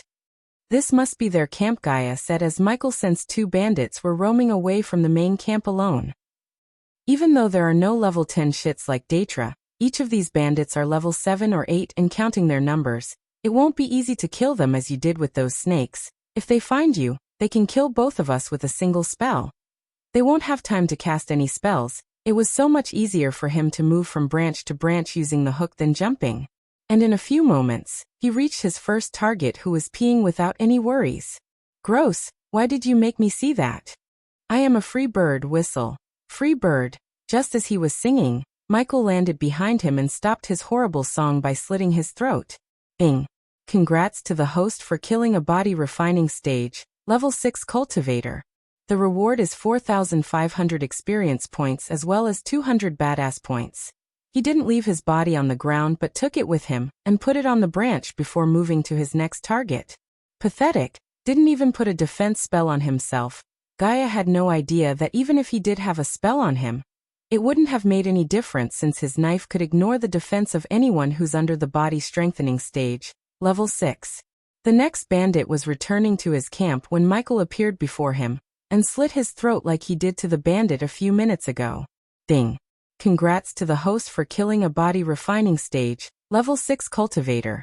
The reward is 4,500 experience points as well as 200 badass points. So far so good, 13 more to go. How the fuck did you break through to level 7 in a single day? Did you take restoration pills? Wait till you see me have another breakthrough. He grinned and swung to a branch that was closer to the main camp. How are you going to kill them with your level of cultivation? Gaia noticed that every single bandit was drinking and singing without sleeping. She couldn't guess how he's going to kill 13 body refining stage cultivators without the element of surprise, or hunting them one by one like he always does. But when she was wondering about this, she saw a small cylinder-like thing appear in his hand. What's this? We call this the flashbang, as he said. He removed the pin and threw it at the center of the camp, and closed his eyes and ears. Boom. Just like he thought, the flashbang affected the area of the camp and threw the bandits off their balance, as well as caused the much-needed chaos. Yet he didn't jump down right away, but threw the smoke bomb he bought from the shop. Fortunately, this world seemed to have a variant of a smoke bomb and the flashbang, so the price was way cheaper than the guns. H.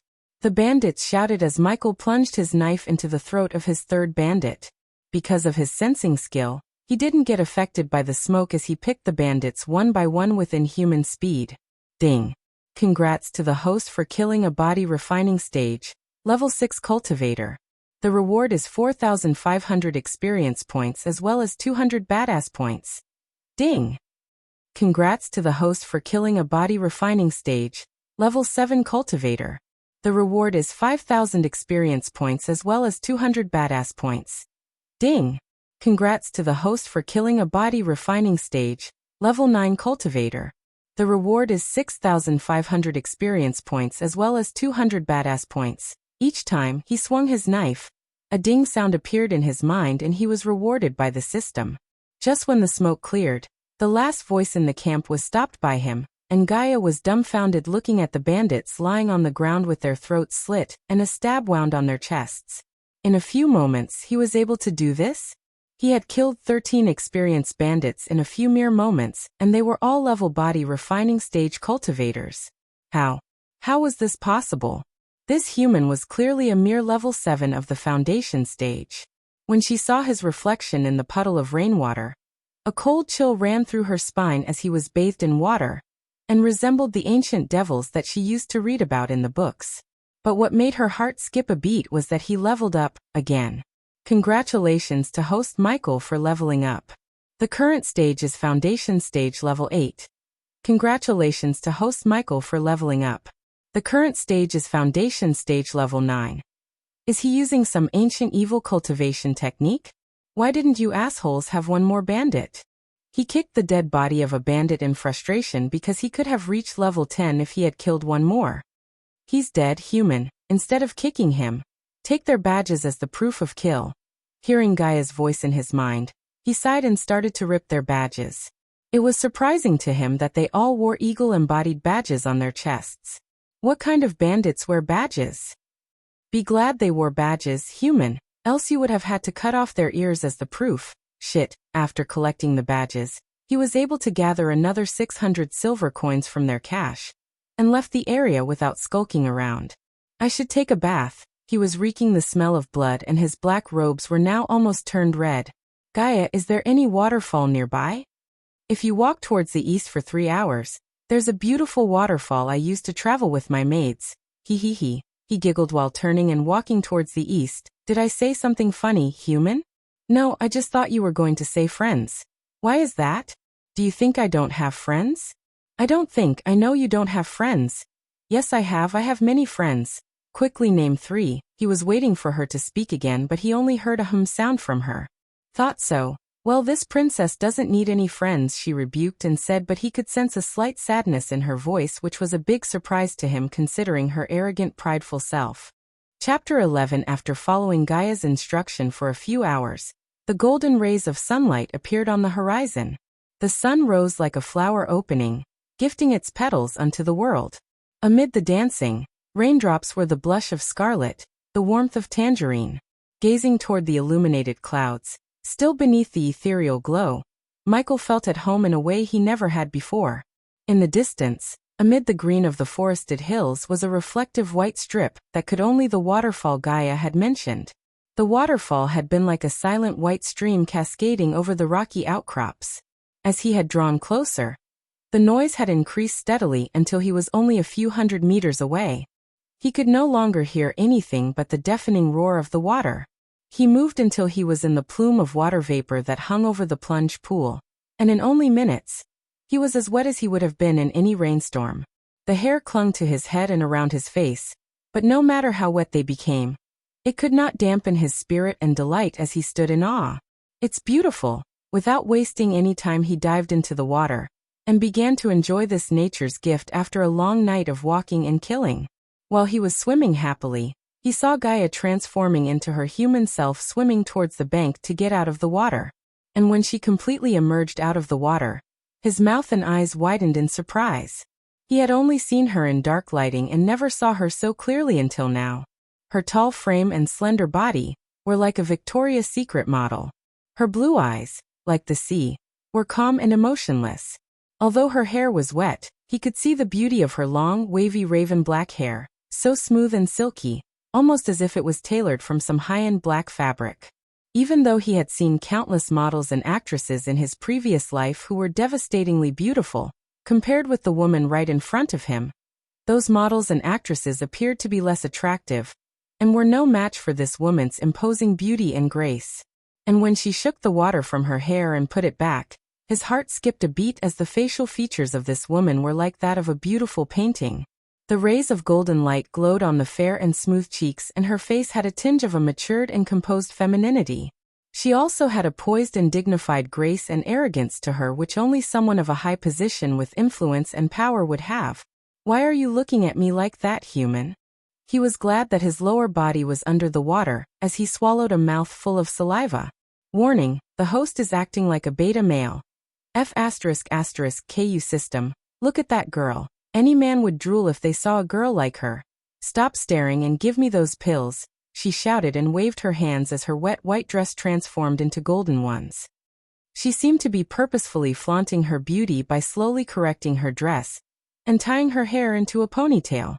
However, he understood that if she knew that he was thinking of her as hot and beautiful, she would be more arrogant and prideful, so he decided to tease her. You shouldn't have left this water. It might have done something good to your face. What did you say? Her flash of anger appeared on her face as puffs of smoke could be seen coming out of her nostrils. Are you deaf, girl? I said this water might have done something good to your face. You? The moment he repeated his words, her face reddened in anger as she started searching for a stone or a pebble to throw at him in anger, while Michael prevented the system from doing anything rash to her for such a minor matter as this one. What are you searching for, Mud? To do a mud facial? I'm going to kill you, bastard. Then you're on the right track, by showing your ugly face to me. He loved making her angry, and continued to fan her anger, as now she was on the verge of jumping into the water and biting him. Hearing him calling her ugly, she was so outraged that it wouldn't be surprising if smoke billowed from her nostrils and mouth. And finally, she grabbed a fist-sized pebble from the ground and threw it at him.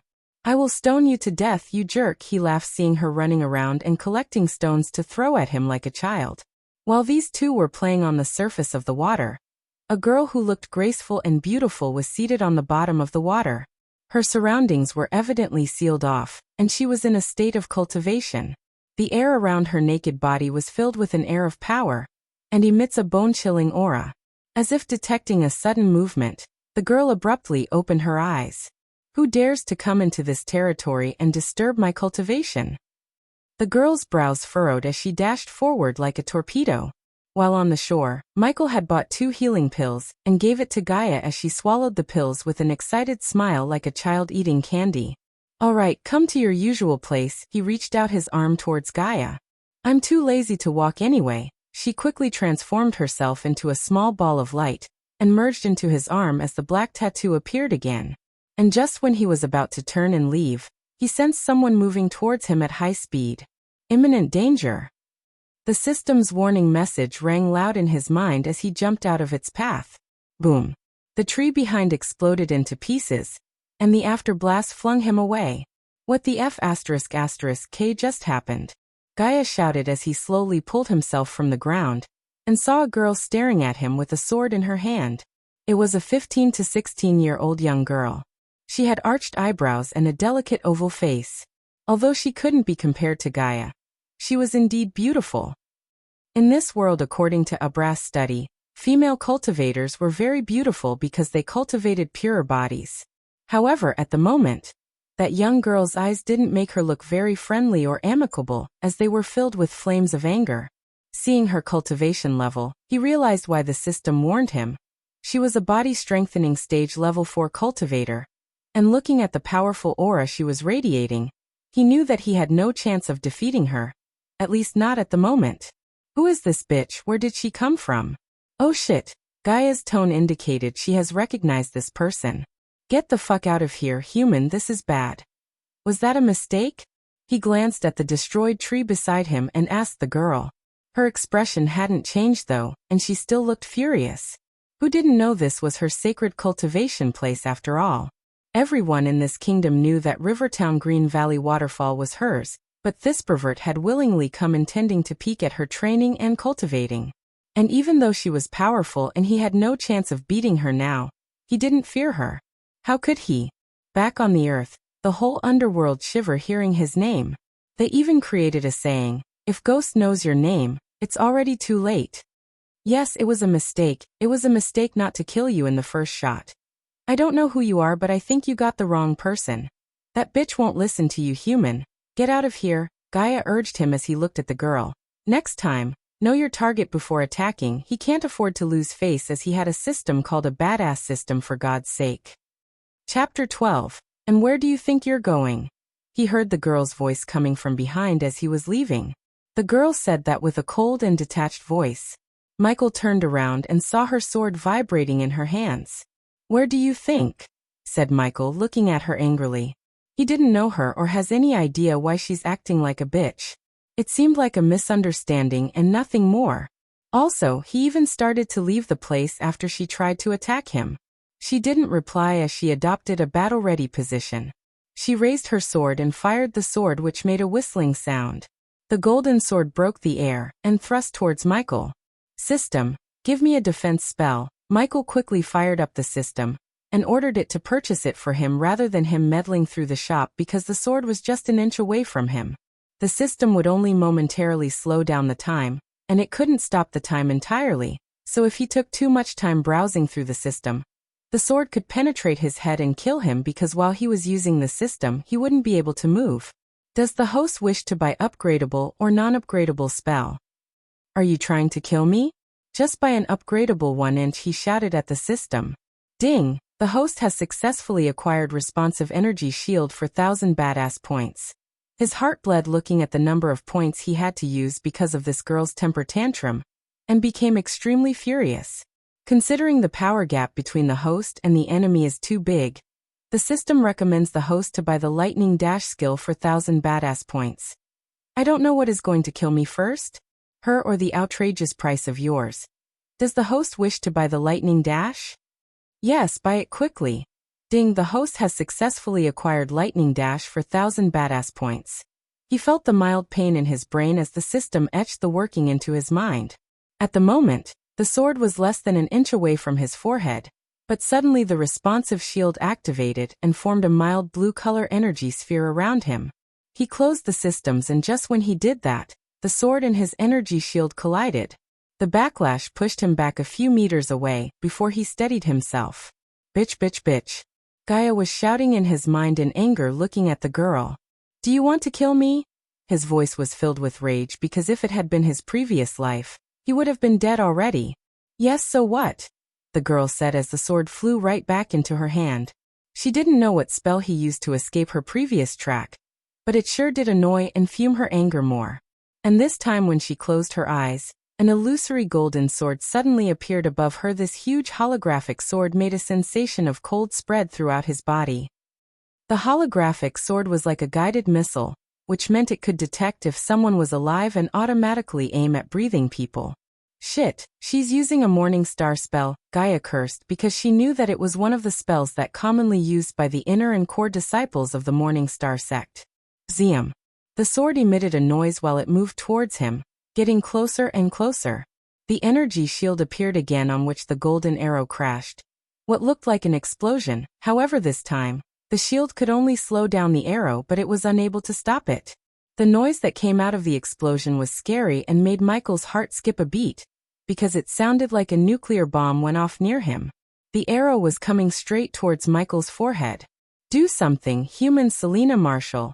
That was her name, and she stood out from her morning star sect's fellow disciples, and was considered to be one of the best, to be an exceptional disciple.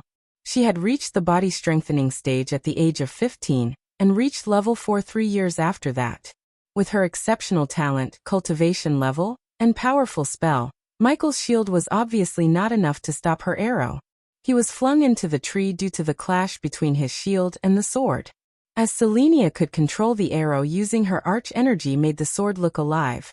She made it turn around and continued her efforts to kill him. Lightning dash. He quickly activated the skill he had just learned, and suddenly, his body transformed into a bolt of lightning and dashed away from the girl. You will pay for this, bitch. His distant voice stupefied Selena, and she looked around the place only to see her arrow was lying on the ground damaged. He had already disappeared from the place at an amazing speed. The spell he used. Ancient spell? Whispered Selena. What the F***K did you do to that bitch? Why was she attacking us? He was still moving like a lightning bolt when he heard Gaia. I don't know, I think she was cultivating in there and assumed me as an intruder or something. You think? Obviously. She thought of you as a pervert who trespassed into her territory. Trespassed? Was that waterfall belongs to her? And if so, why didn't you tell me? He was already annoyed by what just happened. Of course, it doesn't belong to that bitch. But that's how this world works. Human, the strong can take any place they like and claim it as their own. If I was at my peak, I would have ripped her into pieces and fed to the fishes in that water. She hissed at anger and frustration as he could see the outer walls of the river town. After running a long distance in a short amount of time, his muscles ached as he started to breathe rapidly. By the way, do you know her? He leaned on a tree and decided to take a moment to regain his energy. Why would I? She must be one of the Morning Star Sect's elite disciples. After seeing what that bitch can do, I advise you to stay the F***K away from her. No can do, we going back into the town, take as many as quests that involve killing, find her and kick her ass. Hearing him, she jumped out of his body taking her human form, and looked furious. Are you mad? I know you're using some kind of evil techniques to level up, but know this, there are no shortcuts in cultivation. If you continue to use your evil techniques, you will end up dead or worse. She seemed like an angry wife who scolds her husband on a daily basis with hands on her hip and a flushed face. What are you talking about? I'm not using any evil techniques, I'm just awesome. He couldn't help but grin and say, F***ku, human, I'm serious. She couldn't afford to lose him. Especially after she sensed her broken meridians getting repaired by the pills that he gave. Me too. You don't have to worry about anything. I'm not using any evil techniques, alright? If you must know the truth, I'm a prodigy. I have a special body type called War God Body. He didn't want her to get suspicious about how he's able to level up so fast. And he came up with the special body type because of his experience in reading many cultivation novels on Earth. War God Body. She tilted her head and started to recollect all her knowledge about special body types. And even though she didn't have any idea about the body type of War God, she did learn that there are many mysterious body types that exist in this world that no one knew about. And besides, how could he break through so quickly without using any pills or potions? I let you in on a secret. Don't tell anyone, okay? Looking at his earnest expression, she grinned. All right, since you're being truthful to this princess as well as helping me, I can keep your secret. He knew she was thinking. He started to trust her, and maybe use this secret to get more pills, except everything he had just told her was nothing but lies. Come on, come to daddy. He raised his hands like he was asking for a hug and winked at her as she rolled her eyes. Gross human. I hope she kicks your ass again just for that mouth of yours. She disappeared and appeared again as a tattoo on his arm. Be careful in the town, human. You already pissed off one major bitch and might have pissed off another group by taking their quest. From now on, stay the F***k away from the Morning Star sect disciples until you at least reach the body refining stage level 6 or 7. Geez, do you hear yourself? F***k this F***k that. You're a princess, for God's sake. Try to act like 1 inch, sorry big brother. It'll be more refined and ladylike from now on. I know I've not been always polite and respectful towards a senior like you. Please forgive me. She sounded so feminine and soft in his mind, unlike before, but he frowned. Are you going to forgive me, big brother? He knew she was acting, but it was a pleasant feeling in his mind to hear this sweet, gentle voice. Yes. Well, take your forgiveness and shove it far up your ass and take it out from your F***king mouth and shove it up to your ass again. And repeat this until you F***king die. Now she's back. Chapter 13. The guards in front of the gate recognized him and let him in without asking any question, but they had a surprised look on their faces.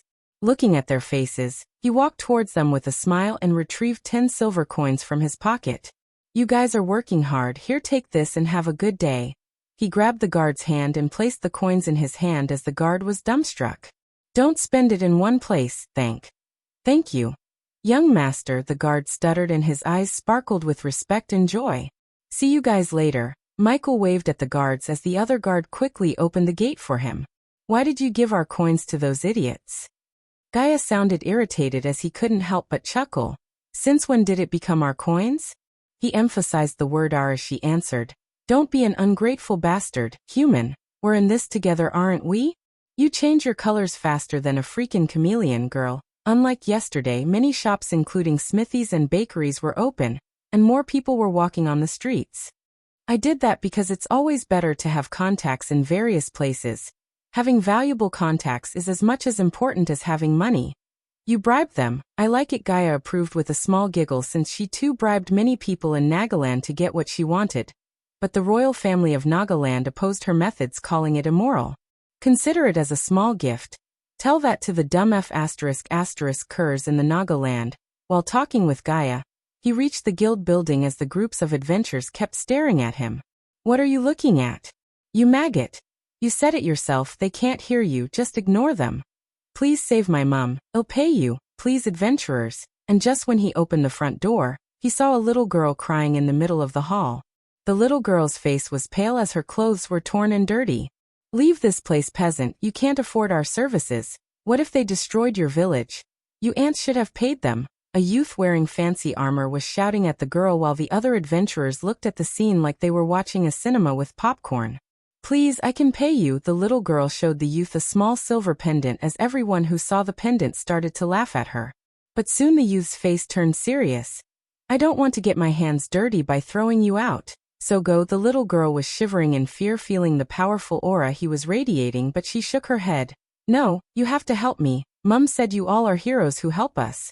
Lightning dash. Just when the youth lifted his leg to kick the little girl, Michael dashed forward like a lightning bolt and grabbed his leg. The girl squealed, seeing him suddenly appear before him. Get out of my face before I kill you. How heartless could they be? She was only a 6 or 7 years girl begging for their help, but these people were laughing at her misery. Even if they didn't like to help, the least they could do was not making things worse. Michael pushed the youth as he stumbled back and fell on the table behind him. Looking at the little girl, he slowly wiped out the tears on her face and let out a gentle smile. I'll help you, show me the way. He didn't take the pendant but put the pendant back on her chest. How dare? Zzzzzzhhhh. When the youth stood up with a clenched jaw, Michael pointed his hand at the youth and shot bolts of lightning at the youth. Ding! Congrats to the host for killing a body refining stage, level 6 cultivator. The reward is 4,500 experience points as well as 300 badass points. The scene dumbfounded the adventurers and the guild staff as their faces were full of shock. Just one move was able to do this? They saw a huge burned hole in his chest, and there was still smoke coming out of his dead body. He had dispatched a body refining stage, level 6 cultivator in a single move, and he was only a foundation stage level 9 cultivator. How was this possible? Michael already closed the little girl's eyes with his one hand, and looked at the others to see if anyone dared to step forward to avenge the youth. The remaining members of the youth's group were shocked as well as their mouths opened wide in fear. The way they looked at him took a tremendous change. Their arrogant facial expressions gave way to that of fear, as though they were looking at a strange beast. The girl who he met before was shaken as well. She gawked at Michael, his eyes were opened extremely wide. Let's go, little girl. He took the girl's hand and walked out of the guild as little cracks of lightning still danced around his fingers. Where's your village, little girl? He lifted the girl up and asked as the girl pointed her fingers at the east. It's far east from here, adventurer. Me lord, there's a tall watchtower in our village. Hold me tight. He held the little girl tight against his chest and dashed towards the east, turning his body into a bolt of lightning. After a minute or two of running, he noticed black smoke on the horizon, as well as a burning tower that seemed like the watchtower the girl mentioned. His face became serious when he got closer, and when he stopped running, what welcomed him was a burning village and burned corpses. No! The little girl screamed and tried her hard to jump out of his hands. The entire village burned in a sea of red, yellow, and orange. Michael watched as the flames ripped their way through the buildings before him. Tendrils of smoke were reaching desperately into the sky as if trying to escape the blazing inferno below. What happened here? Gaia's voice was grave and serious as he rushed towards the village to find any survivors while the girl kept screaming for her mother. Once a charming, peaceful village now turned into nothing but ashes and debris. The smell of burning corpses even overwhelmed his nose as he held the little girl's head against his chest without letting her see all of this gore. Some of the bodies had deep cuts while the others looked like they exploded as he kept walking in the hope of finding a survivor. Someone's alive. Suddenly he sensed a life sign near him in a burning house. Gaia, come out, he ordered Gaia as she emerged out of his body and closed his nose and mouth due to the stench. Hold her, he quickly gave the little girl to Gaia and dashed into the burning house. Hey! She shouted, but he already went inside the burning home. Our home, Mum. Daddy. The girl tried to wiggle out of Gaia's hold, but she didn't let the girl. This is your home, tiny human? Inside the house, the responsive shield had already activated and shielded him from the flames, but he could feel the scorching heat. Cough, cough. The smoke started to fill his lungs when he reached a small room where he sensed the survivor. Except through the smoke and debris, he couldn't find someone. But when he stepped forward to remove the wreckage, a creaking sound appeared from the ground. He didn't waste any time and quickly cleaned the dust and ashes from the ground using his bare hand, and found a handle. Shit, when he opened the underground door, he found a woman holding a 2 or 3 month baby in her hand. She had lost consciousness and barely had a heartbeat, and the baby was silent and lied in her hands without moving. He immediately lifted the woman and the baby from the hole and activated the lightning dash. In Gaia's hands, the girl never stopped her screaming and crying while Gaia gawked around to see if the Cuprites were still around. Human. Suddenly she saw Michael rushing out of the home with another human, an even tinier human in his hand. Mum. Cough. Get out of here. He held the woman in one hand and grabbed Gaia in the other.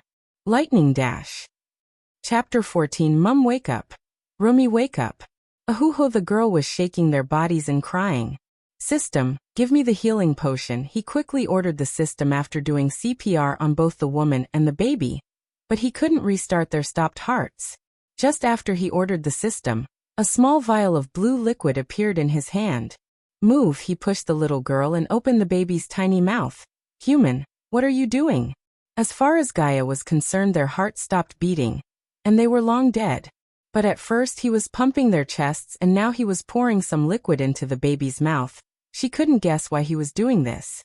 However, her eyes went wide when she saw the color returning to the baby's body as the tiny human moved its legs.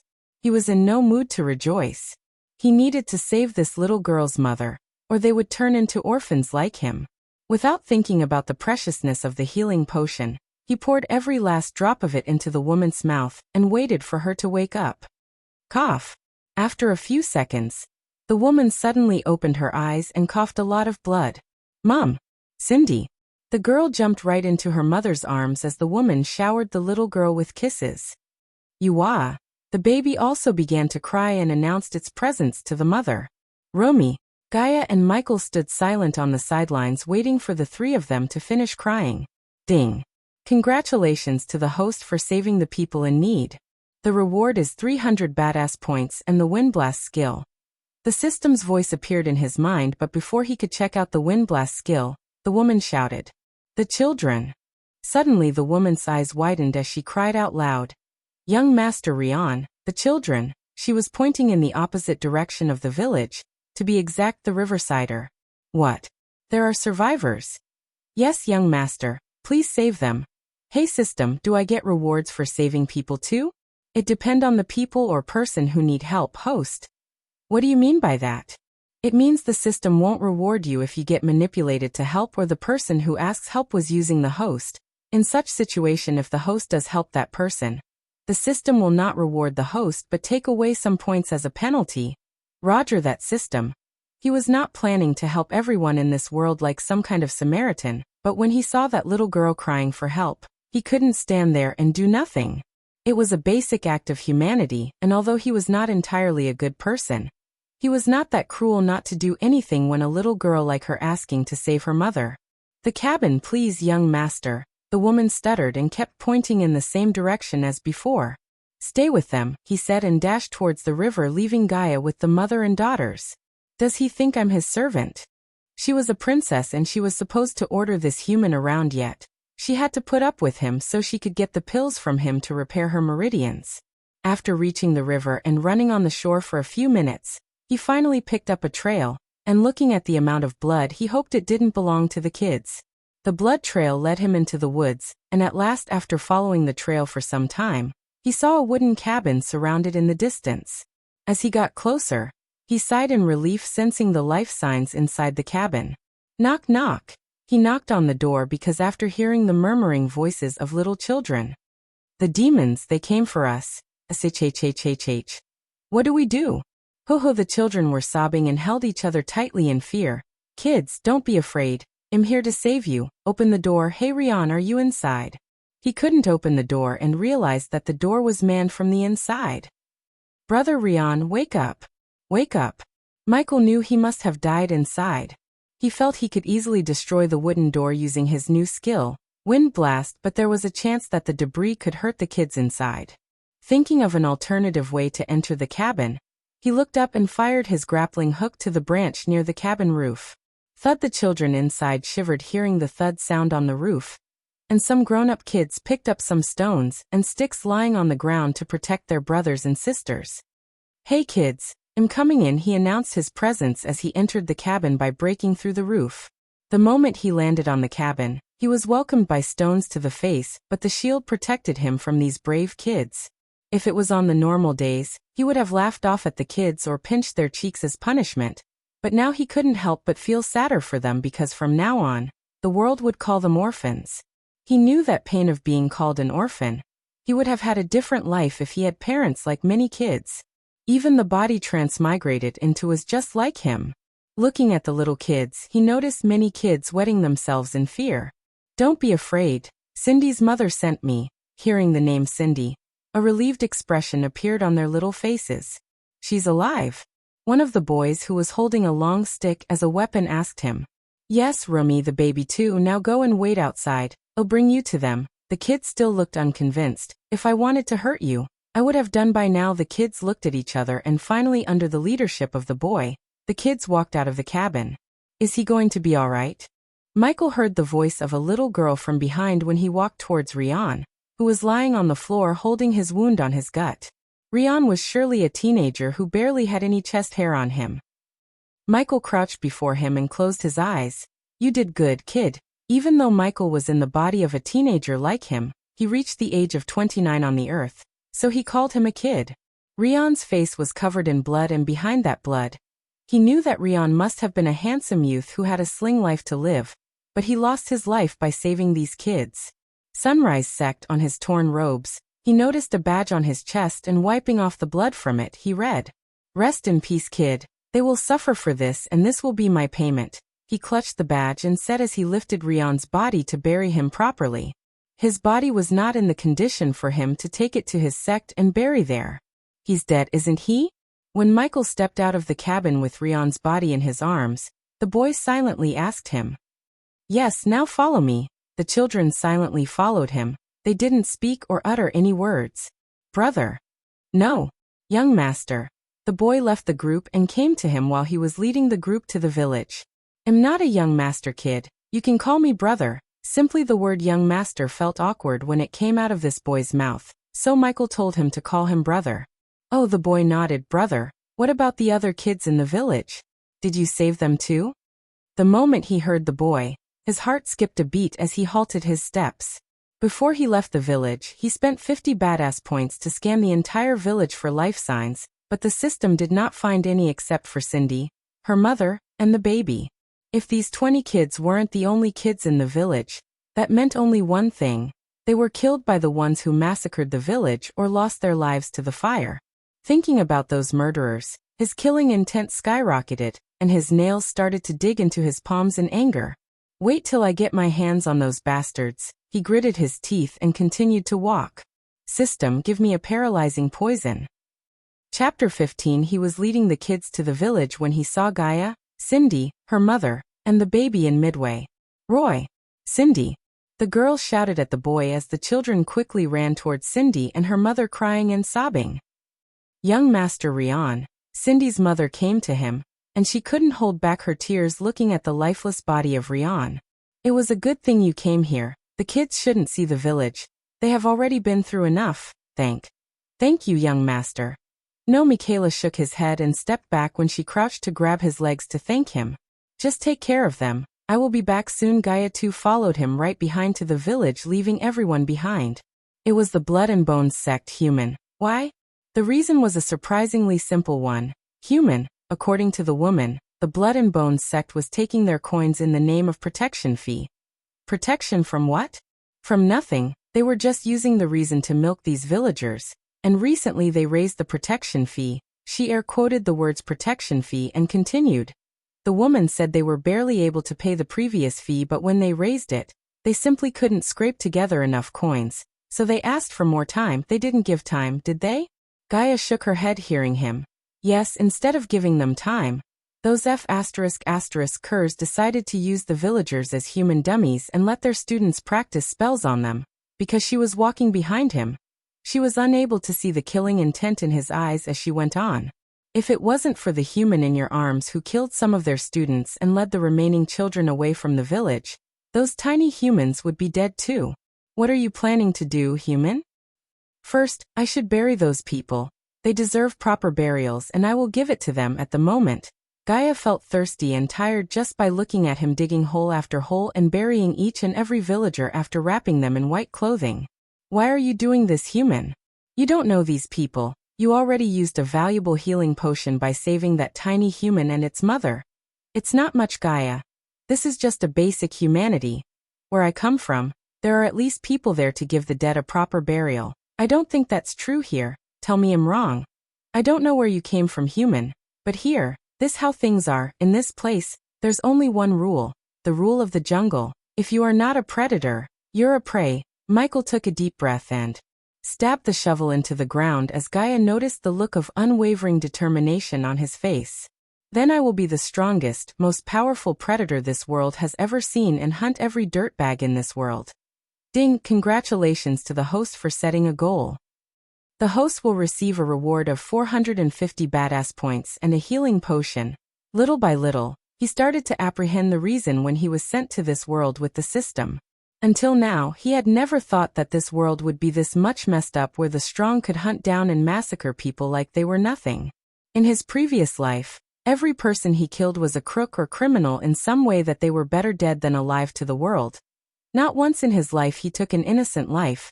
Even a hitman like him had a moral code, but the cultivators in this world had nothing. Not even a shred of mercy towards these poor people. He knew the little girl Cindy must have walked for hours to reach the guild and ask for help, but none of them were willing to help her, but only tried to chase her away. If someone like Rion came sooner than he did, they could have saved more lives, saved more children. If he was on Earth, he would have paid a hefty sum to these people and left because he had no power back there to change the entire world. He was just a human, but in this world, he had the means to be the strongest. He had the most powerful weapon in this world, the system. The remaining bit of a brass soul changed the way Michael looked at this world and influenced his mindset. After burying all these people, he understands his place in this world and realized what he needs to do. I'm going to do what I do best, kill people. Host. Michael cultivation level. Foundation stage, level 9 experience points. 24500/25,000 badass points. 2,000 current skills. Lightning dash, level 1 ignition. Level 1 wind blast, level 2 passive abilities. Environment scanning, level 1 responsive energy shield, level 1 occupation, adventurer status. Healthy goals, be the strongest predator in this world. Subordinates. Gaia, loyalty level 10%. Notable skills, above average in marksmanship, proficient in close combat system.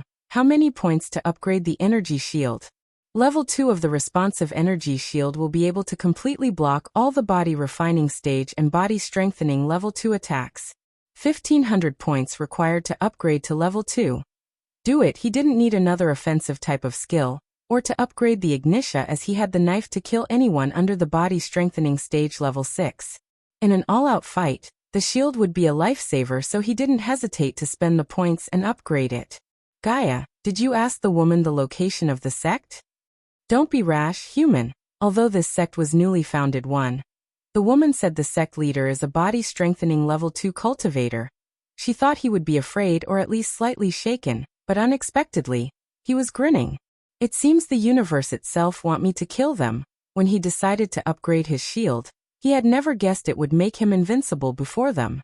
With his shield, even their strongest, the sect master himself wouldn't be able to stop him from exterminating them.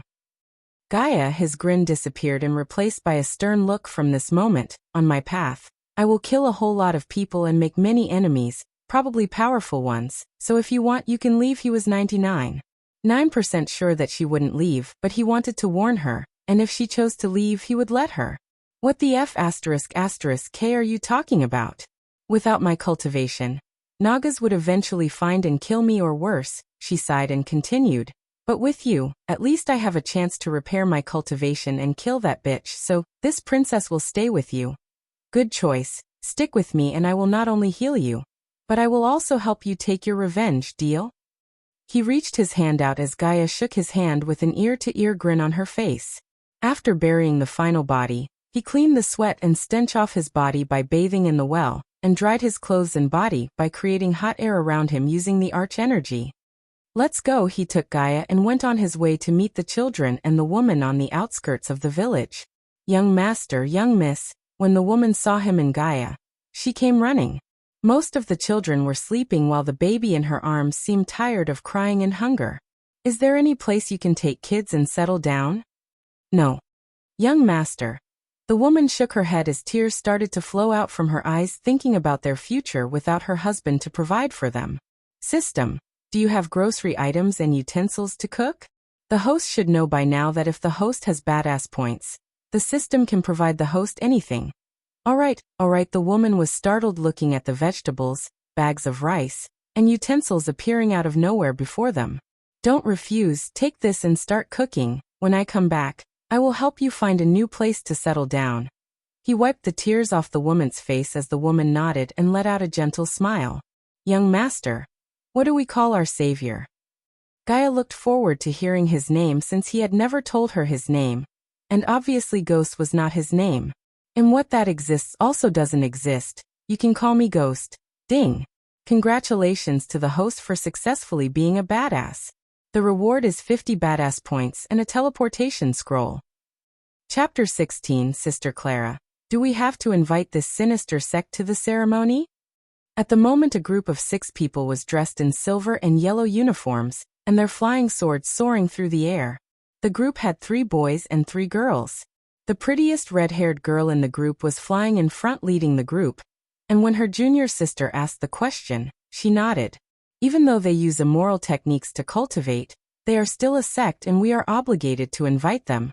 If Gaia was here, she would identify them by looking at their uniforms. The 6 of them belonged to the renowned Morning Start sect of Breedia. Another pretty and sweet-looking girl in the group looked at the red-haired girl and spoke out softly. Why do we have to do this? Wasn't this Orion's responsibility? Apparently someone was dumb enough to take a quest from the guild that Orion was looking to complete. So he was searching for that fool all over the river town. Oh? The girl sounded surprised hearing the boy beside her. Who was he? Which sect he belongs to? Sect? Humph, the boy snickered. He was a rogue cultivator according to the guild, and hear this. He is only a foundation-level cultivator. All the students present were astonished. Within this Breedia kingdom, nobody had ever raised a finger against them, let alone taking their quest. Besides, this person was only at the foundation level. I think he must have come from another kingdom, but it doesn't matter now. When Orion gets his hands on him, he's dead. The 3 boys' faces were filled with smiles as the girl frowned and moved near to Clara. Sister Clara, can you do something? He was obviously made a mistake by taking Orion's quest. Cora glared back at the girl and shrugged. With his puny cultivation level, he shouldn't even go to the guild yet. Not only he did go there but also took the quest without Orion's permission. It seems he is more arrogant than Orion. So we should let him learn his lesson. But Sister Clara?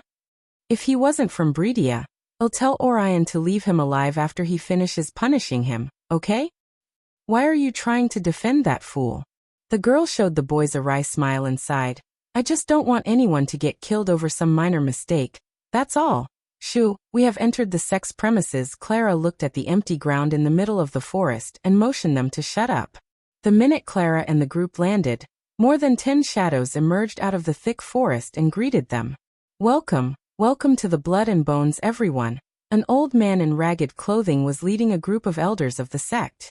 Their hair was disheveled as their bodies reeked of alcohol, and at one glance, they looked nothing more than drunk beggars. The 2 girls behind Clara tried their hardest not to twitch their noses due to the stink as the boys stared at them with an awkward expression. Sect Master Ralphie, we are here to give you the invitation to the annual Bright Light ceremony. Clara took out a gold tablet from her space ring and handed it over to the old man. The old man took the tablet from her hand before wriggling his nose and taking a deep breath. His face exuded a look of pleasure. Clara felt extremely disgusted looking at the lust in their eyes, but kept her calm demeanor. After a few breaths, he licked his lips and looked at the elders, speaking in a deep voice. Go to the next village nearby and get our protection fee. We can't attend the ceremony without gifts in our hands. The 2 old men behind him trembled and hurriedly replied. Of course, Sect Master Ralphie. We'll gather some disciples and collect the fee before the dawn. Seeing the elders turn to leave the place after giving them a weird look, the girls stomached their disgust and waited for Clara to get the heck out of here. Good. Having said that, the old man laughed, but when the elders were about to leave, the girls and boys saw a person wearing full black robes stepping out of the forest and entering the empty ground. Looking at the direction the disciples were staring, the old man turned around to see a youth walking towards them. He asked the Morning Star sect disciples. Do you know him? The disciples shook their heads cluelessly as Clara's brows furrowed when she saw the youth's cultivation level. The old man's expression turned cold as he smiled at the youth. Killing intent radiated out from his eyes. He then waved a hand and instructed the elders, casting his glance at the youth in front of them. In a few seconds, Clara and the group saw 10 disciples of the Blood and Bone sect who wore blood-red robes appear on the empty ground and surround the black-robed youth. Ralphie directed his glance towards the youth and laughed coldly. You have some guts to trespass into the Blood and Bone sect, brat. Do you have a death wish or something? Why are you here? I'm here to send all of you to hell. Master Song puckered his eyebrows as the elders opened their mouths in shock. At the same time, the group of Clara had curious and suspicious expressions on their faces as well. One of the girls asked quietly, Sister Clara, who is he? Where did he come from? The few of them looked at each other before shaking their heads. I've no idea, but he seems to be mad. Walking here with his foundation-level cultivation, the few of them were thrown into a hushed discussion as they occasionally glanced at the black-robed youth. Each with their own thoughts formed of him. Since you're so adamant in dying, let me grant your wish? A muscle mountain blocked Michael's way with a wicked smile. His biceps were bulging out holding a 6 feet heavy golden axe. Shit human, he must be eating entire boars and buffaloes for breakfast, compared to the muscle mountain before him. He looked like a little lamb. Pulch, but suddenly the bulky man's eyes widened as he dropped his big axe on the ground. A few seconds after, he too dropped on his knee and the students around him saw a black knife sticking out of his heart as blood was oozing out of the wound. When he retrieved the knife, he kicked the axe as the huge axe landed in his hand. Ding! Congrats to the host for killing a body refining stage, level 6 cultivator. The reward is 4,500 experience points as well as 200 badass points. Indeed, for a moment, all of them were astonished as Clara's group froze in their places. They watched on with gaping mouths as Michael transformed himself into a bolt of lightning and charged straight at the group of Blood and Bone sect disciples who were surrounding him fearlessly. Pulch, pulch, pulch, they couldn't see Michael's body and the only thing they could was the lightning bolt in the middle of the group. Every time the bolt of lightning came near a disciple, hot blood splashed onto the ground. In a few seconds, they witnessed Michael stop his steps as the disciples who were surrounding him a moment ago was now laying on a puddle of their own blood. The 6 of them from the Morning Star sect were dumbfounded as their faces were full of shock. Just in a mere moment he was able to do this? They are. Moving, the pretty girl behind Clara pointed at the disciples and said as everyone looked closer at the disciples. All of their legs were cut or chopped off in a most horrible way. The broken bones were sticking out of their legs and made the girls nauseated. Bastard!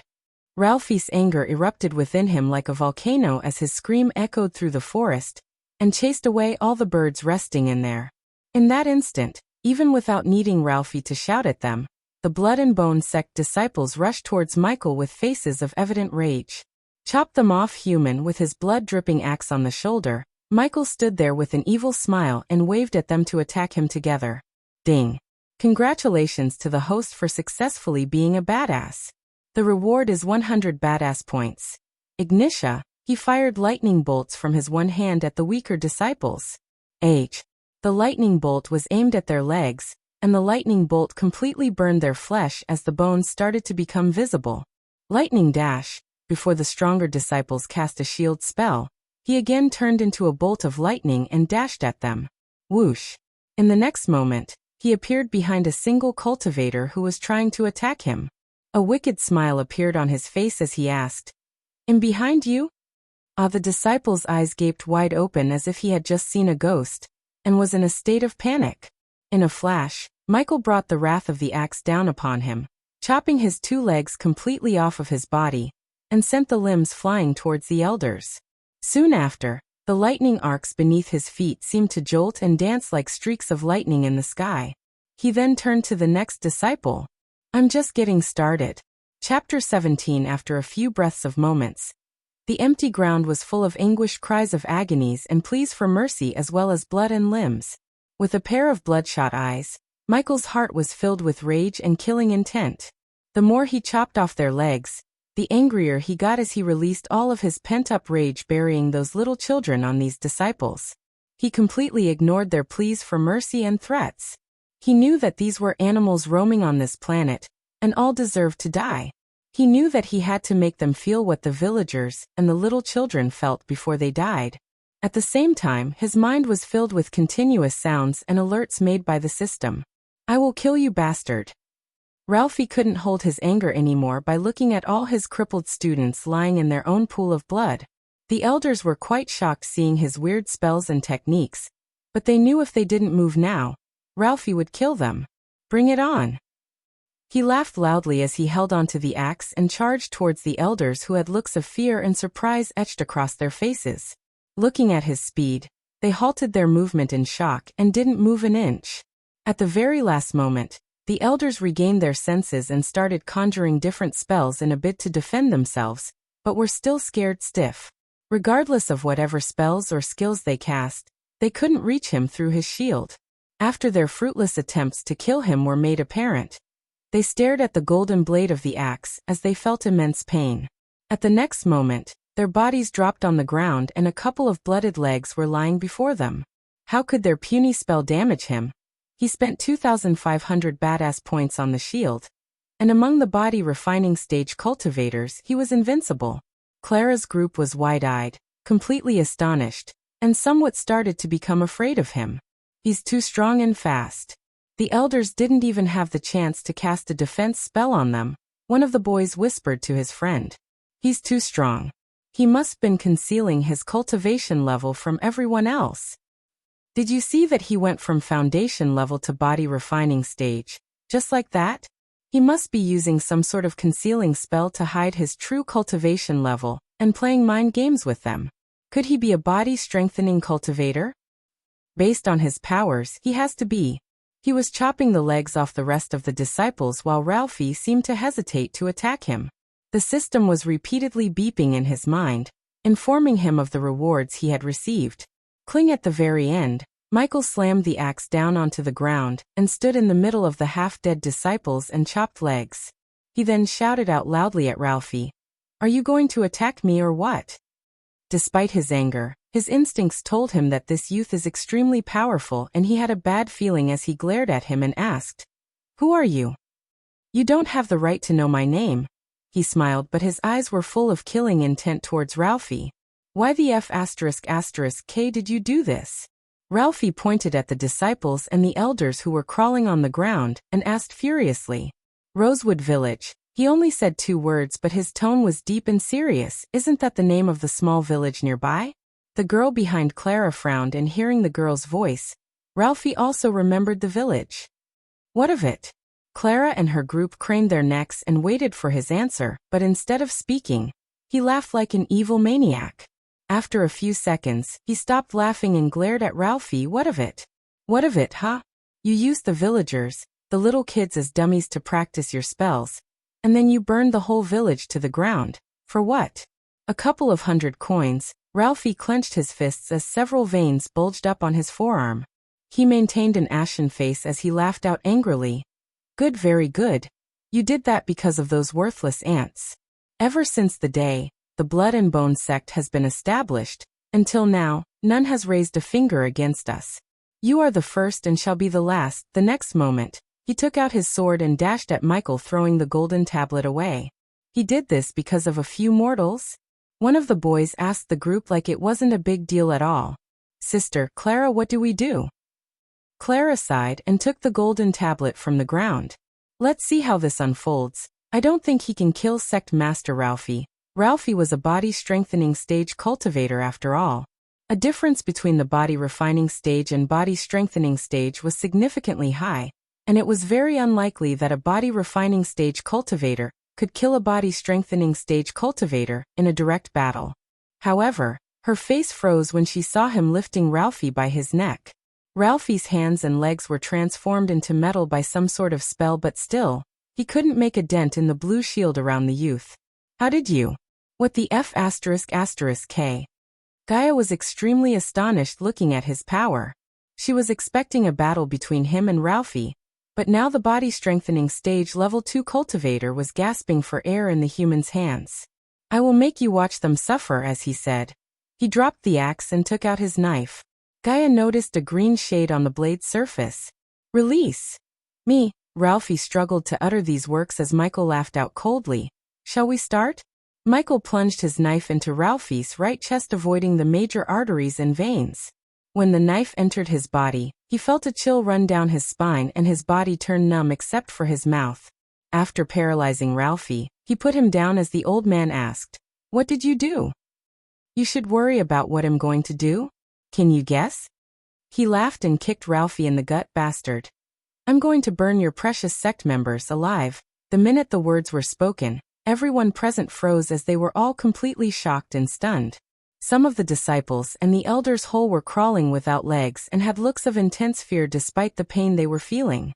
The girls behind Clara was terrified as well as they shouted out anxiously, "Brother, don't be rash. Please calm down and be rational. You already shed enough blood and crippled their cultivation. That's just worse than death for a cultivator. If you kill and burn them, you will be no different than the blood and bone sect." Clara nodded and shouted without stepping on the blood-soaked ground. But he had already turned himself into a bolt of lightning, as they witnessed the bodies of the disciples were piling up on the center of the ground. "Don't listen to these bitches, human. You're right. We must slow roast them in the fire, like chicken." "You're wrong," he said when he stopped moving as Clara's group had a bad feeling looking at his face and the killing intent in his eyes. And worse than them, red color can appeared in his hand. The girls twitched their noses smelling the strong stench when he started to pour the liquid on the growling bodies of the elders and the disciples. "No." The minute Ralphie screamed out in terror, the lightning bolt from Michael's hand hit the pile. The group was so terrified that the two girls screamed out in horror. Their expressions were aghast, disbelieving of whatever they were looking at. The dark red flames were burning as high as a full-grown tree, while they could feel the heat coming from the flames. Even Clara, who participated in many battles as well as the boys, were horrified. It took them a long time to regain their initial composure. Congratulations to the host for successfully being a badass. The reward is 200 badass points. Ding! Congrats to the host for killing a body refining stage, level 6 cultivator. The reward is 4,500 experience points as well as 200 badass points. Ding! Congrats to the host for killing a body refining stage, level 7 cultivator. The reward is 5,000 experience points as well as 200 badass points. Ding! Congrats to the host for killing a body refining stage, level 8 cultivator. The reward is 6,000 experience points as well as 200 badass points. Ding! Congrats to the host for killing a body refining stage, level 10 cultivator. The reward is 7,000 experience points as well as 200 badass points. Several beeps of the system kept ringing in his mind as his gaze was now landed on the main culprit, Ralphie. Chapter 18, I will kill you. I will kill you, bastard. Ralphie's eyes turned blood red as he screamed at Michael. Human, what are you planning to do with him? He didn't answer Gaia but walked towards Ralphie with a wicked smile on his face. I'll make an example out of you. Shut up, Michael punched Ralphie using his full strength as his two front teeth flew out of his mouth. What? What is he going to do? The girls stuttered and watched him wrapping Ralphie's body in with white clothing like a mummy. Aren't we going to roast him in this fire, human? No. Hey look, that young master is coming. What is he dragging? The two guards at the city wall noticed Michael and came out of their little tent and waved at Michael. Hey guys, Michael waved back at him and deeply exhaled. Guys, give me some water. The pair of guards were awe-stricken and stupefied hearing him. You don't have some?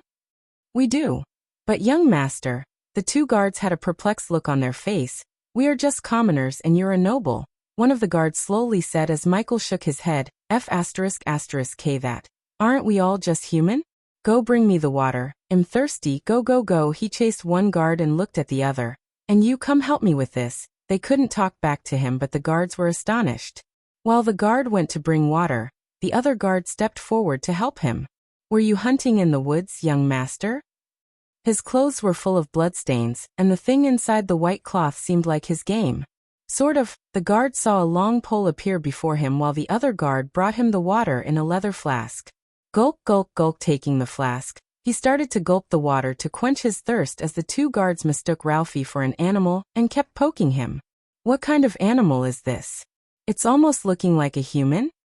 Young master, what is this? Is this a divine beast? Divine beasts were animals that had the talent to cultivate, and they were very different from normal beasts. It's worse, it's the headmaster of the Blood and Bone sect. The two guards looked at one another aghast. Their eyes were filled with shock, and they were left speechless for a long time. Young master, you shouldn't joke like that. If those evil people heard you, they will hunt you down. Tell these idiots what we have done. Hee. Gaia giggled, and she couldn't wait to see their look when they see what's inside the white clothing. Come, lift this up. They had no idea what he planned to do by tying the thing to the pole and lifting it up. At the distance, Clara's group reached the city walls and saw Michael hanging Ralphie on the pole in front of the city gates. Young master, can you tell us what is this? See it yourself. Michael pulled the white clothing by its end and unwrapped Ralphie like a gift box. When they saw Ralphie's face and the badge of Blood and Bone sect on his chest, they were speechless and their eyes widened and looked like they could pop out of their sockets any second. Little bastard! Let me down! Young master. They took a step back from Michael as their bodies started to shiver in fear. Ding! Congratulations to the host for successfully being a badass. The reward is 200 badass points. The old man's scream and rage echoed through the river town, and people came rushing out to see what's going on. The men and women who saw the scene were astounded as their hearts skipped a beat looking at Ralphie, the infamous sect master of the Blood and Bone sect. The people widened their eyes as they stared at Michael unbelievably, looking horrified while the system was continuously ringing in his mind, and awarded him with badass points. Young master, the Blood and Bone sect. The guard came to say something, but he raised his finger and stopped him. There's no more Blood and Bone sect. I've burned them all, and this scum will be next. A ball of green glue appeared in his hand when he said. Looking at the green glue and the murderous look on his face, Ralphie tried to wriggle, but his body refused to move an inch. They didn't expect the once cool and handsome young man would hunt down the entire Blood and Bone sect, as well as capture its leader alive. The guards and people couldn't help but step back in fear. Feeling the killing intent radiating from him and Clara's group themselves haven't seen such tremendous aura from their own seniors before. It was absolutely terrifying. Michael threw the green glue at Ralphie and witnessed it slowly spreading and enveloping his body. The green glue was some kind of substance he bought from the system. He wanted to burn him slowly and inflict as much as pain he could, so when he asked the system to do something like that, the system recommended the green glue. What? What is this? Ralphie panicked, seeing the glue spreading all over his body as he shouted at Clara's group, who were looking at the scene from a distance. Do something. Help me. But when he was shouting, a small crack of lightning hit the green glue and started the fire. No. On your way to the afterlife, apologize to everyone you killed in the Rosewood village. The women and the girls were rather traumatized looking at the scene, including the two girls in Clara's group. Some people threw up due to the smell of a burning body. The youth's rage and resolution to kill was very vicious and bloodthirsty, as any member of the Blood and Bone sect, which left a very deep mental scar within the female disciples' hearts. He killed all of them horribly and painfully. A man with such a cruel nature. We shouldn't offend this devil, Clara warned her rest of the group as they nodded.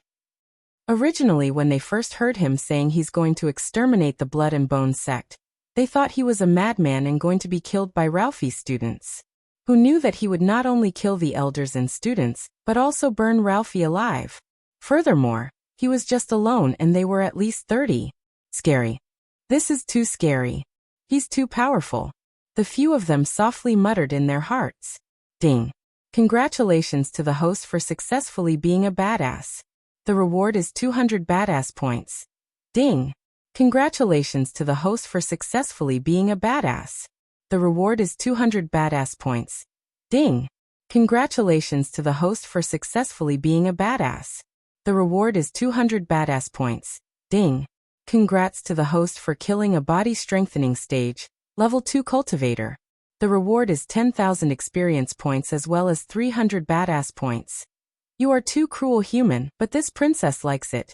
Guys, don't take away this pole until everyone in the kingdom knows what happened to the Blood and Bone sect. I have a payment to collect from the guild.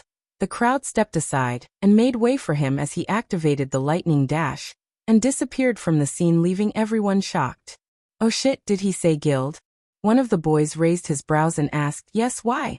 Orion will be there. We should go and warn him before he pisses this person off. The whole sect knew about Orion's arrogance and the tendency to make enemies out of everyone. Even in the sect, the outer disciples hated him the most because of his bullying, and they didn't want Orion to meet the one who single-handedly annihilated an entire sect. Chapter 19. Hey! Eek! The girl on the reception squealed and jumped back when she saw him suddenly appear before her. You scared the hell out of me. The scene where he killed a powerful adventurer Kiten like a fly traumatized her, and now she was more afraid of him than attracted to him. Here are the bandit badges, now run along and get me my coins. You heard him. Bring us our coin, you little rat, Gaia shouted at the girl as he chuckled. Right. Wait here please, young master. None of the adventurers dared to look at him directly or look down on him, but rather had a slight fear in their eyes, considering the one he killed was one of the powerful adventurers in the town. Look at these clowns. Looking at Michael's gaze, the adventurers quickly turned away and didn't dare to look at him like they first did. Expect them to lie down before us after they heard what we did at the city gates. Hee. Michael knew it would take some time for them to hear what happened at the city gates, and even more time for the whole kingdom to know. Young master, hey, race your coins. He noticed someone sitting in front of a light orb and casting some spell. He must be the person who confirms the quest is truly completed or not.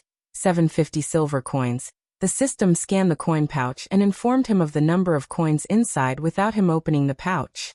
Hey girl, isn't 13 into 60 780? Although he had a smile on his face, the girl trembled because it was not a gentle smile but a wicked one. Young master, 4% of the full amount was deducted by the guild as a commission. Why don't you just go and rob people, greedy f*******. 4%, huh? Is that a fixed amount or vary quest to quest? He wasn't new to the concept of commission. He paid a certain amount after completing each hit as a tax to the dark world, so he didn't get surprised like Gaia. Fixed amount, young master. That's good to hear. See you girl later. The girls exhaled deeply after he disappeared and the color on her face returned.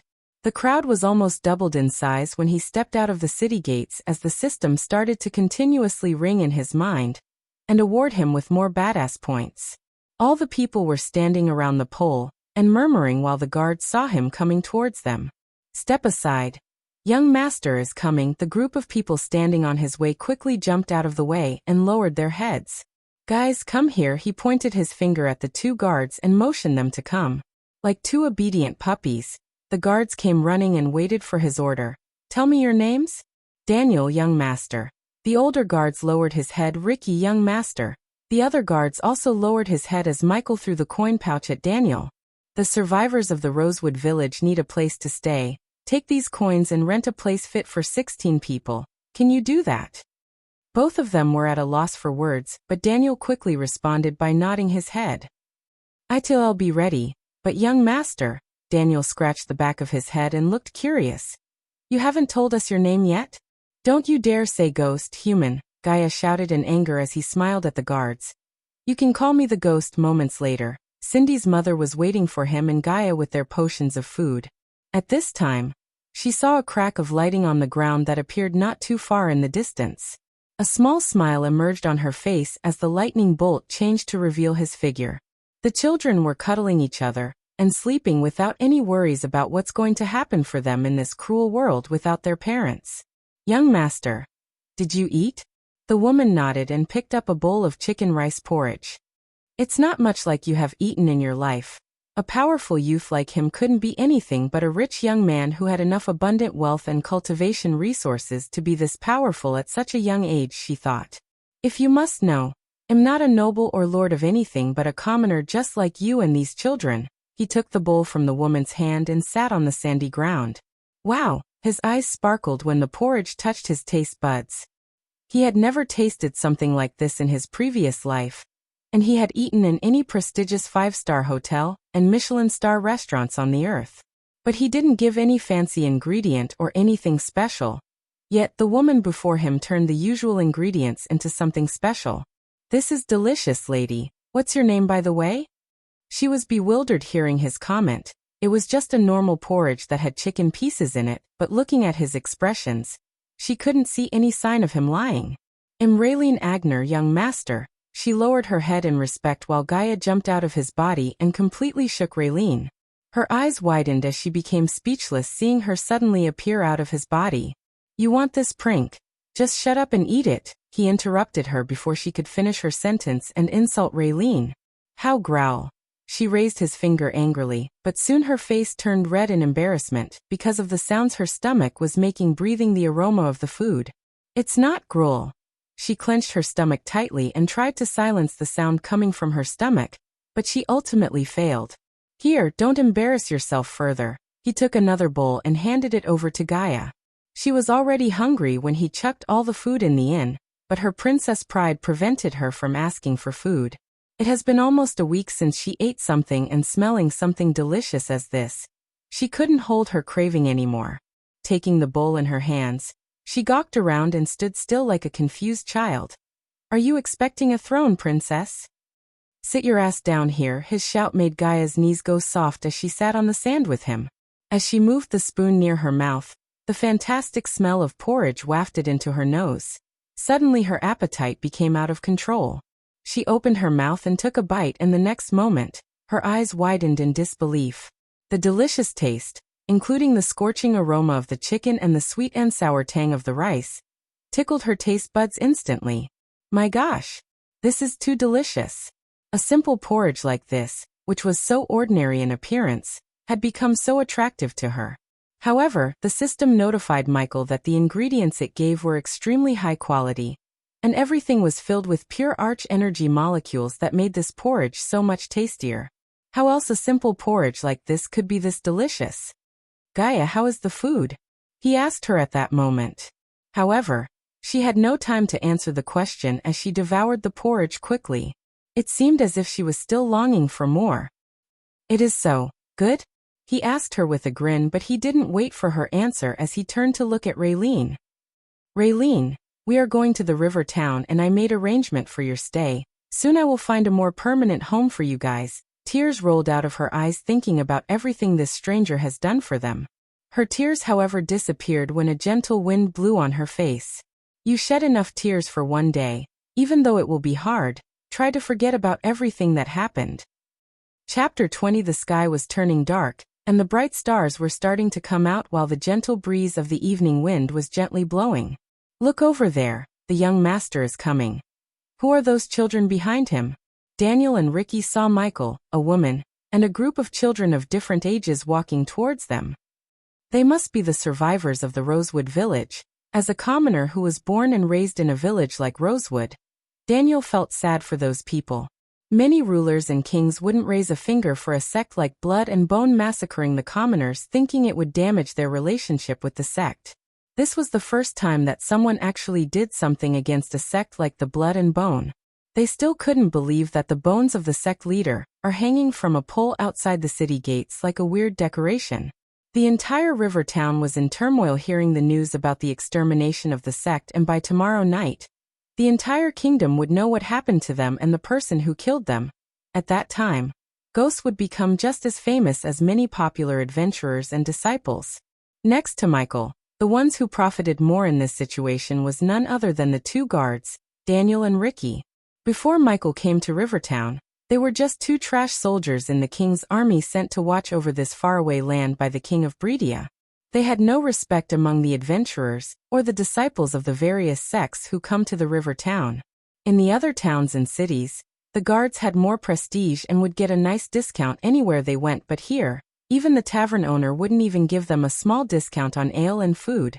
However, now their reputation and respect skyrocketed as everyone in the town started to show them overwhelming respect because of Michael.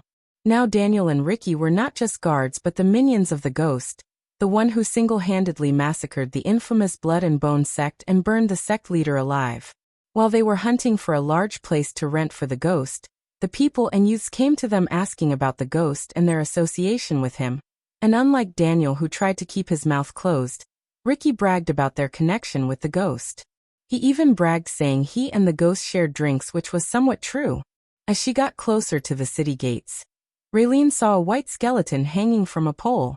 She suddenly felt spooky and terrified looking at the skeleton. Do you see that skeleton? It's the sect leader of the Blood and Bone. In that instant, Raylene completely fell into a daze. Every single word was punctuated clearly within her ears. Young master, you killed him. Yes, Raylene's eyes still had that look of sheer shock as Daniel and Ricky came running. Young master ghost, the owner stated an outrageous price, but we haggled and closed the deal for 300 silver coins, Ricky proudly exclaimed and handed over the coin pouch to Michael. Good job, here, keep this. He took 20 silver coins against Gaia's shout and gave it to Ricky. Share it later, now help them settle in the place. I have to check in with the tavern. Brother, aren't you coming to stay with us? Cindy pulled his sleeve and asked him as he ruffled her head playfully. No, but I will stay very close to you, Cindy. Young master, but Raylene was already in shock after hearing that he had spent 300 silver coins for them. And why did he have to stay the night at the inn while they stay in the house he rented with his coins? No, it won't be right for me to spend the night there. People tend to spread nasty rumors when a single mother stays the night alone with a young man. It would affect both her and Cindy in the future. So he decided to stay in the tavern. And if someone started to talk rubbish even after this, he would simply knock all their teeth off and shut them up for good. Young Master Ghost is right, my lady. These people have nasty mouths, Daniel said, and it took a few moments for Raylene to think about the consequences and agree with them. But what if those bad men come again? Cindy trembled tightly and held his hand, remembering the things that happened before her earlier. Those bad men left the world and will never come back. Yes, he lifted her up and kissed her on the cheek. Now go with these brothers and sleep. Don't cause any troubles for your mother. I want. Unexpectedly, the girl wrapped her little hands around his neck and kissed him on the cheek. His heart was warm like never before, and he had no idea that his new side was also somewhat influenced by Ubra's soul fragments in his own soul. He kissed her forehead and smiled while the guards were surprised seeing his change of moods. At this moment, he seemed extremely felt and approachable youth, but a few hours ago, he looked like the devil reincarnate with the overwhelming killing intent. Is he bad or good? The same question was going on inside Gaia's mind too, and until now, she couldn't find what kind of human he is. Take them there. He passed the little girl to Daniel as he took the girl into his arms with a warm smile on his face. He walked with them until he reached the tavern, and then he sent them with Danielle and Ricky. You are an orphan, aren't you human? Just when the children and the guards disappeared from his sight, Gaia asked him as he froze. Don't try to deny it, human. I see the way you look at them, human. It's the look of someone who grew up without parents. Well, you do have some brain, princess. I'm surprised. Thanks, wait. What? How dare you? She screamed in anger, but it was good fun for him to make her angry while she was shouting at him. He entered the tavern, and the moment the people inside saw him, the place became dead silent as even a pin-dropping sound could be heard. Since the tavern was near the city gates, every one of them had seen what he did to Ralphie and they were terrified of him. Young Master Ghost, the waitress who had a wide smile on her face the other day, now was shivering and trying to let out a fake smile. Relax, guys. I only kill those who piss me off. Are you guys trying to piss me off by being silent? We are in a tavern, for God's sake. No, young master. The waitress quickly shook her head while the patrons in the tavern returned to their usual self little by little. Although the tavern was not as loud as before, still it was better than the dead silent. A group of 3 adventurers was occupying the table he sat before, but seeing him coming towards them, they quickly stood up and left the table. That's right, bitches, run. Chapter 21. The waitress welcomed them attentively. She accompanied to his table in the corner of the room. The way she looked at him now was a look filled with fear. This youth was really terrifying. Young Master Ghost, what would you like to order? Give me the green salad and hot water with lime. Considering he had already eaten and not very hungry, he ordered the salad on the menu before going to sleep. Keep the balance. The waitress was startled when he paid for his meals, even after becoming super scary and famous. Normally powerful cultivators and adventurers not only wouldn't pay, but might demand coins using their power. The ghost's reputation in Rivertown after what he did outside was more than enough to make them cough out their today's earnings. But surprisingly he paid for his meals, and even gave her considerable tips. Plus the bartender gave her a quick glance, and shook his head telling her not to charge him. Young master, it's on the house. Wonderful. Gaia became happy hearing the waitress, but Michael shook his head.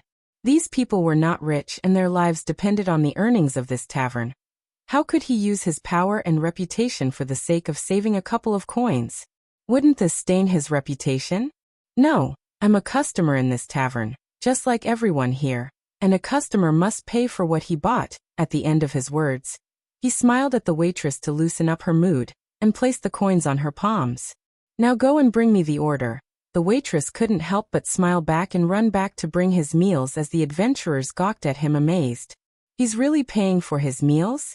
Is he the same person who roasted Ralphie alive on the stake? He looks so friendly now. With the F***K human? They should be paying US for not wrecking them, while the adventurers were staring at him. Gaia screamed in frustration inside his mind. I don't know what kind of princess you were, but I don't like to be indebted, and besides, what would happen to my reputation if I did not even pay for my meals? It's a privilege of being powerful, human. What's the use of cultivation if we pay the commoners?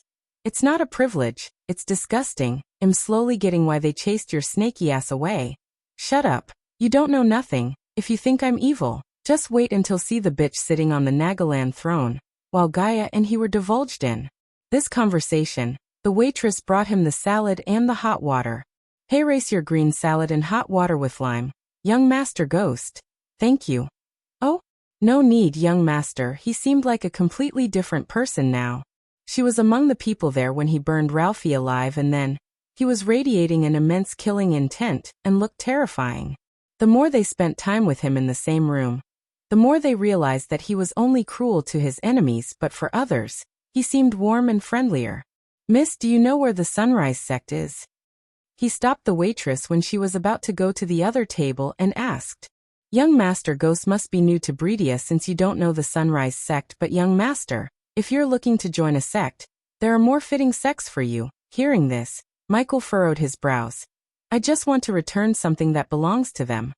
Oh? How could a powerful youth like him join a declined sect like the Sunrise sect? The waitress thought.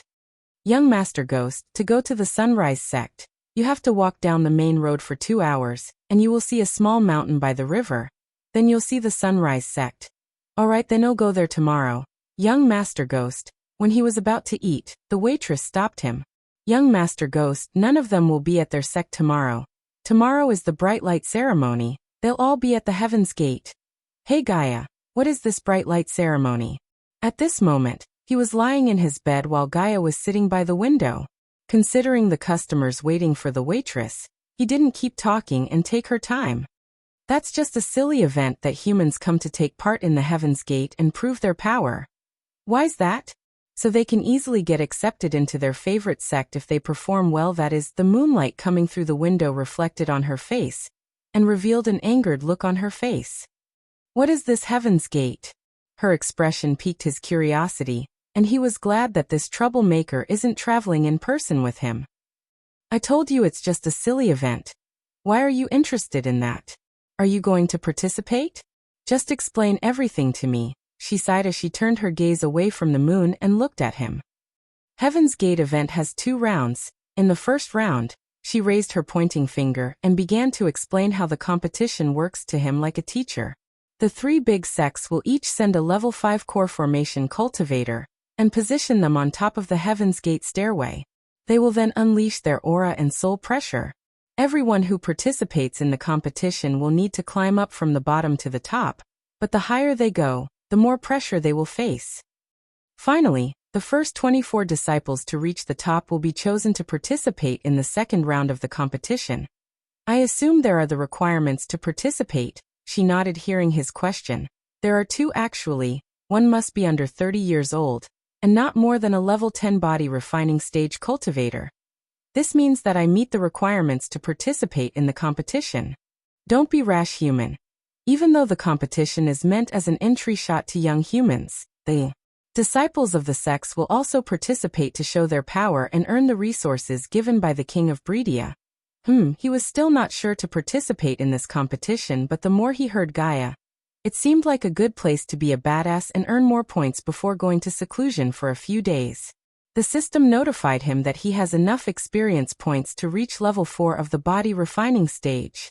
Yet, the system required 3 days to upgrade his level and strengthen his body, and during the 3 days, he wouldn't be able to access the system, and any disturbances would cause him to fail the breakthrough as well as lose all the experience points. How big of a loss that would be. That was why he didn't dare to attempt to break through in this place. Continue, where was I? The second stage, the second round, is the most entertaining and what most people will look forwards to. The first 24 disciples who reach the higher number of steps will fight one-on-one in 12 stages. Didn't you say the first 24 disciples to reach the top? Where does this higher number of steps come from? Her expression turned more gloomy. No one has ever reached the top, human. That's why they take the disciples who climbed more steps rather than waiting for them to reach the top. Makes sense. Now tell me how they arrange the fights? They will give 24 cards. On top of them there will be a number from 1 to 12. You will choose one randomly and participants who get the same number will be fighting against each other on the stage. The prizes for the winners vary each time, so we'll only know about that tomorrow. He kept running his finger through his beardless smooth face and pondered about whether he should take part or not. Hey system, how many badass points do I have? 11,000 points. Alright system, recommend me a way to beat this competition? I don't care about the second stage since I have my sweet shield. My concern is the first stage, loading.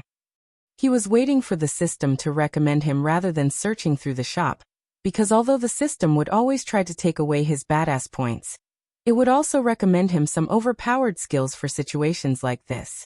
The responsive shield and the lightning dash skill was an example of this. After a few seconds of waiting, a golden sheet appeared before him. Name: Energy Devourer class, legendary function. The host will be able to turn the energy pressures into experience points upgradable. Yes, price: 9,000 badass points. Looking at the amount next to the price, he deeply sighed as his heart ached to spend that many points on a single skill. Hold on to it, buy the skill if I need it. Chapter 22. Human, wake up. If they were to reach Heaven's Gate province, they had to depart from River Town before the sunrise. And even after telling him about this, when she woke up he was still sleeping like a baby. He looks cute when sleeping. This was the first time she was staying with a man in the same room. As a princess of Nagaland and a free spirit, she had traveled to many places and met many youths who tried to court her. Every one of them was extremely wealthy and offered an immense amount of wealth to marry her. Her single glance would be enough to raise their heartbeats and drool. But only this human on the bed had never lusted for her, except he called her ugly. Weirdly, it was a nice change to her. Since her birth no one ever dared to disrespect her, and would shower her with fake compliments due to her status as a princess. She was sick of it, and this human had never done anything like that. Even after knowing she was a princess, he never cared about that and continued to scold her and ridicule her. I should kick his ass, literally. She let out an evil grin and raised her leg, aiming at his butt. Thop. What the? Michael suddenly woke up feeling the sudden kick on his butt and saw Gaia standing before him with a huge grin on her face. Did you kick my ass? The system had never warned him about it, and when he asked the system, it didn't even reply to him. I told you I will kick your ass if you don't wake up. She looks so hot and beautiful right now as it made his mind go blank for a moment. Damn, she's hot. Come on, chop chop human. We have to leave now to reach the Heaven's Gate province. It seems like I need to buy an alarm from the system shop. He opened up the system and bought a toothbrush, toothpaste, and face wash. Although the cultivators didn't need them to keep their body clean, he felt weird going out before brushing his teeth. According to Abra's memories, the commoners used some kind of powder to wash their mouths, and most of them didn't spend their coins to buy something like that. Looking at the weird short stick, and the cream he was putting on the tip of the stick confused her. Eek! She jumped back when she saw him putting the stick with the paste into his mouth. The white foam inside his mouth disgusted her. Michael kept brushing his teeth for a few minutes and put the items back in the storage after thoroughly washing his face with the water he bought. Gaia couldn't help but take a deep breath of the fragrance radiating from him as her reaction reminded him of the toothpaste ads on the TV. She stepped forward smelling the wash, and now she was standing just a few inches away from him. What is that smell, human? But the moment she opened her mouth, he took a step back despite her beauty. Looking at the lines on his forehead and his twitching nose, she was bewildered. Such a boner killer. No one would believe that a beautiful hot girl's mouth smells so bad. But it made sense since her meridians were broken and still hadn't been repaired to restore her arch energy circulation through her body. He quickly bought another toothbrush from the system and covered the head with a lot of toothpaste. Here, brush your teeth. What? Her face turned red, guessing why he would ask that. Do it now. He took her hand and placed the toothbrush on her hand as she reached the verge of her patience. How dare you? Cough. While she was screaming, Michael reflected the air coming out of her mouth against her. In a flash, her anger turned into an embarrassment as she couldn't believe that her mouth had become so foul-smelling. How could a princess like her mouth smell so bad? She couldn't look at him directly after getting embarrassed like this. Come on, brush your teeth. She awkwardly put the brush into her mouth and started to move it as he did. Arg, but unexpectedly, she put the brush too deep into her mouth and started to gag. Geez, you're like a baby. Give me that. He kindly grabbed her soft face and took the brush from her hand. Look carefully, I won't do this again. Now open your mouth. Like brushing the teeth of a baby, he moved his hand in a rhythm and brushed her teeth without hitting her soft palate. Don't swallow it. He feared that since the paste had a sweet taste, she would swallow it thinking it as edible. After thoroughly brushing her teeth and cleaning her mouth with salt water, he made her wash her face, and then he put everything back in his system storage. Now say something. Thank you? She moved her head back a few inches, seeing him lean closer to her. Good, now it's better, but you must keep brushing your teeth 2 times a day, or I'll kick your ass. She meekly nodded since she couldn't talk back arrogantly in this situation. The morning sunlight filled the sky, pure scattered light as its hue ambitiously illuminating each crevice of the land. Sparrows chirped an explicit background melody, while he was on his way to Heaven's Gate Province. Heaven's Province was a big city in the Breedia Kingdom. It didn't matter if it was size or power, it couldn't be compared to the river town. As a city built through the sole efforts of the royal family of Breedia, the king had absolute control over the city. As per Gaia's knowledge, in this city, 3 big sects had their bases, and this caused endless conflicts within the city. Heaven's Gate City was built mainly for Heaven's Gate competition, which was held once every 2 years. The city, fortunately, didn't have any extraordinary value or resources because if it did, more blood would be spilled. Michael and Gaia traveled for more than 4 hours from the river town before finally arriving at Heaven's Gate City. From the outside, the city itself portrayed a magnificent structure and an aristocratic atmosphere so dense that even the capitals of some countries on Earth couldn't compare with it, not to mention the small cities and the river town. Unlike the city wall in the river town, Heaven's Gate City wall was over 40 meters tall, and it wouldn't be possible for anyone under core strengthening cultivator to jump over it. When he finally arrived at the city gate, he found the city filled with people coming towards the city from all directions. Every 2 years, Heaven's Gate competition attracted countless warriors and people from various kingdoms and cities of this continent. Everyone here wanted to witness the presence of the 3 big sects' genius disciples. Since the king was busy with many internal and external troubles of Breedia, he rarely made an appearance, and today wouldn't be an exception. Those who came here were mostly rich people with high power and authority. One of the reasons why they came here was to witness the presence of these geniuses. Secondly, they were hoping for a chance to get in contact with the big sections. Thirdly, they could recruit some new talents for their house and increase their overall strength. There were also many fans of certain disciples who had arrived here to show their support. Many youngsters of various powerful and influential families also came from many different places in the kingdom to get admitted into the sects by showing their talent by competing in the competition. This caused their families to show their presence here as well. There were 2 reasons why the families would come. The first was to show their support, while the other was to show off. Being selected as a disciple of one of the big sects was an honor, and being able to participate in Heaven's Gate competition was an even bigger honor. Wow! So many people in one place, Michael exclaimed when he stopped using the lightning dash.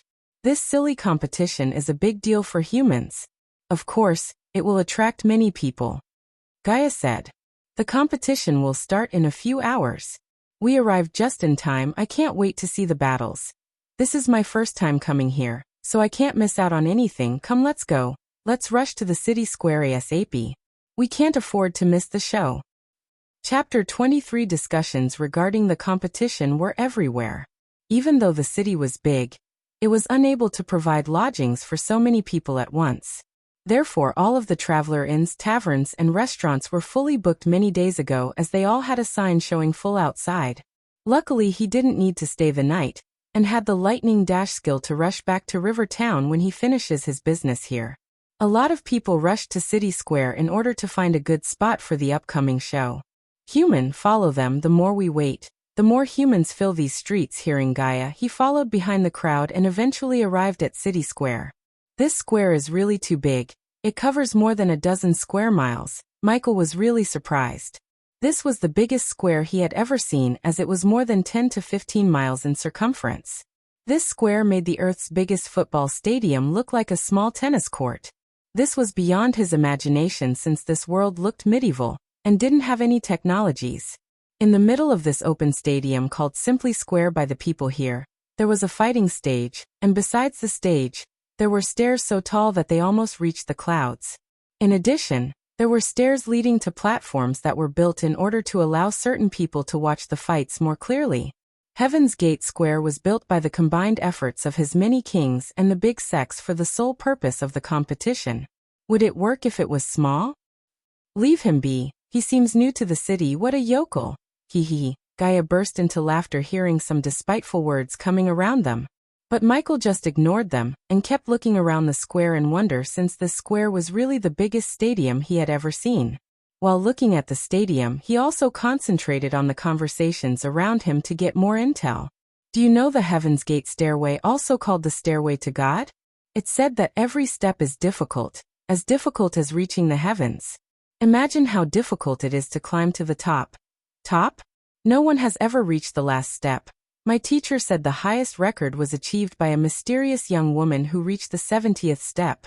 Holy shit, she must have been so powerful to reach so high while enduring the pressure created by core formation cultivators. Many people were discussing about the competition and how hard it would be. There were a lot of youngsters participating in the competition, and this stairway was only the first round. Those who performed outstandingly would have a chance to enter the second round of the competition. Some people described the competition as a survival of the fittest. Only those with strength would be able to survive. I heard that people who aren't a part of the sects can also participate in the competition. There was once this girl who wasn't a part of any of the 4 big sects participated and created a new record. Many sects wanted to take her as their disciples, but the girl disappeared before the second round. It seems like a rare scenario. The requirements set by the big sects are incredibly high. Those who want to participate in the competition cannot be more than 29 years old, and they must be at the body refining stage. A normal person can't reach that stage before the age of 39, let alone 29. And to become a disciple of one of the big sects, you would need to at least become one of the top 40-inch. If the disciples of the big sects aren't competing, many youngsters from powerful families would even become one of the top 20. Since it's not the case, they should aim for the range between 20 to 40. To become the top 20 without any background, then they must be a genius, but such geniuses would have become a disciple of one of the big sects long before this. He understood the competition really well after hearing these conversations, and just like Gaia said, people who weren't disciples of the big sects could participate as well. However, getting good results would be incredibly hard because all the geniuses in the kingdom had already become the disciples of one of the big sections. Now where can I find the Sunrise sect? They should be near the stage on the other side of the square. Human, go before the competition starts. Sect leader Claire. We searched all over the river town, but we couldn't find Rion anywhere. But what, Elder Mark? A couple of middle-aged men wearing dark red robes were talking to a gorgeous-looking young lady who had a voice like the beautiful symphony of bells, and was extremely pleasant to the ears. The youngsters behind the young lady and the elders were looking pale and clenching their fist against their chest. Sect leader Claire, the Blood and Bone sect.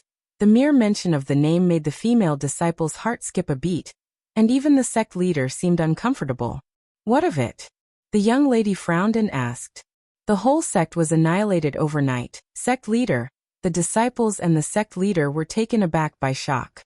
Even though their Sunrise sect was declined to the point that they only had 30 disciples in total, just as the Blood and Bone sect, they couldn't be compared to that evil sect in terms of power. She might be the sect leader, but she was only a body refining stage level 5 cultivator, and the 4 elders were more powerful than her, as they were all body refining stage level 10. It was only because the previous sect leader, her father, went missing that made her the new sect leader. Couple of elders quit the sect and joined the other sect when the 4 main elders chose her as the new sect leader, making their sect even weaker. Which sect did that? Or it was the king's army.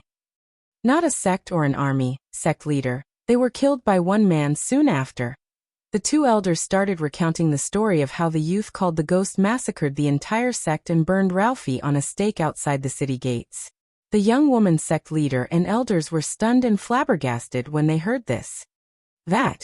The pair of other elders and the sect leader was astonished by this story.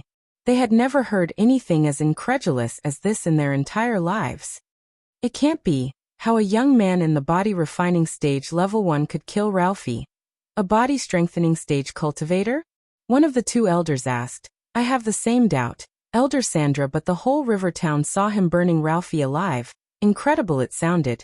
It couldn't help with their current situation at all. Without Rion, their core disciple, they had no hope of getting into the top 40 and getting the much-needed resources. The entire sect's survival was depending on the resources given by the king. If Rion did not participate and get into the top 40, they wouldn't get anything and it'd be the end of their sect. If we don't find Rion, our sect will also become like the Blood and Bone, dead. Hearing Elder Sandra, Claire felt like she was going to faint on the spot. Her father trusted her with the sect, and how could she let the sect die under on her watch? It seems this is the end of our sect. Elder Sandra's voice broke as tears were flowing out of her eyes. A few decades ago, the Sunrise sect flourished beyond words, and their reputation was even spread across the kingdoms nearby Breedia. Talented youngsters would line up before their sect hoping to get admitted into their sect, and powerful cultivators would try to get a job as a teacher in their sect. During their golden age, they had more than 10,000 disciples, 300 teachers and 50 elders. But now they were reduced to 30 disciples and 4 teachers who were also the elders of the sect. Elder Sandra practically grew up in the sect since she was a baby with her mother who was an elder. She loved the sect just as much as Claire. So her heart ached to see the sect in its last leg. Elder Sandra. Thinking about this, Elder Sandra felt dizzy and stumbled back as Elder Mark quickly grabbed her hand before she hit the ground. Elder Sandra! Claire shouted, looking at Elder Sandra, who was lying in Elder Mark's hands without consciousness. Give me some water. Claire shouted at her disciples as they looked at each other for water, and some of them rushed into the crowd to get her some water. You guys look like you need some help. Suddenly they heard a voice and turned to look at a young man wearing black robes walking towards them with a smile. Chapter 20. For the disciples looked dumbstruck and looked at the young man walking towards them. Even in a desperate situation like this, the female disciples couldn't help but stare and swallow mouths full of saliva looking at the handsome young man before them. He had a perfect facial structure and a body frame, and simply, he was too cute and too hot at the same time. Here, the young man held a water bottle out and waited for them to take it. Who are you, young man? The elder beside Elder Mark asked him doubtfully. He was wearing neither a badge of a sect nor a uniform. Elders can ask the questions later. But now take this and help her. Claire knew he's right as she grabbed the bottle to sprinkle the water on Elder Sandra's face. The elders and the disciples looked suspiciously at him while he just kept his cool smile on his face. Even though the young lady before him looked gorgeous and resembled Jennifer Lawrence, her beauty didn't shock him as Gaia's beauty. When the water droplets hit her face, Elder Sandra slowly opened her eyes. Elder Sandra! The tears flowing out of Claire landed on Elder Sandra's face with the water from the bottle.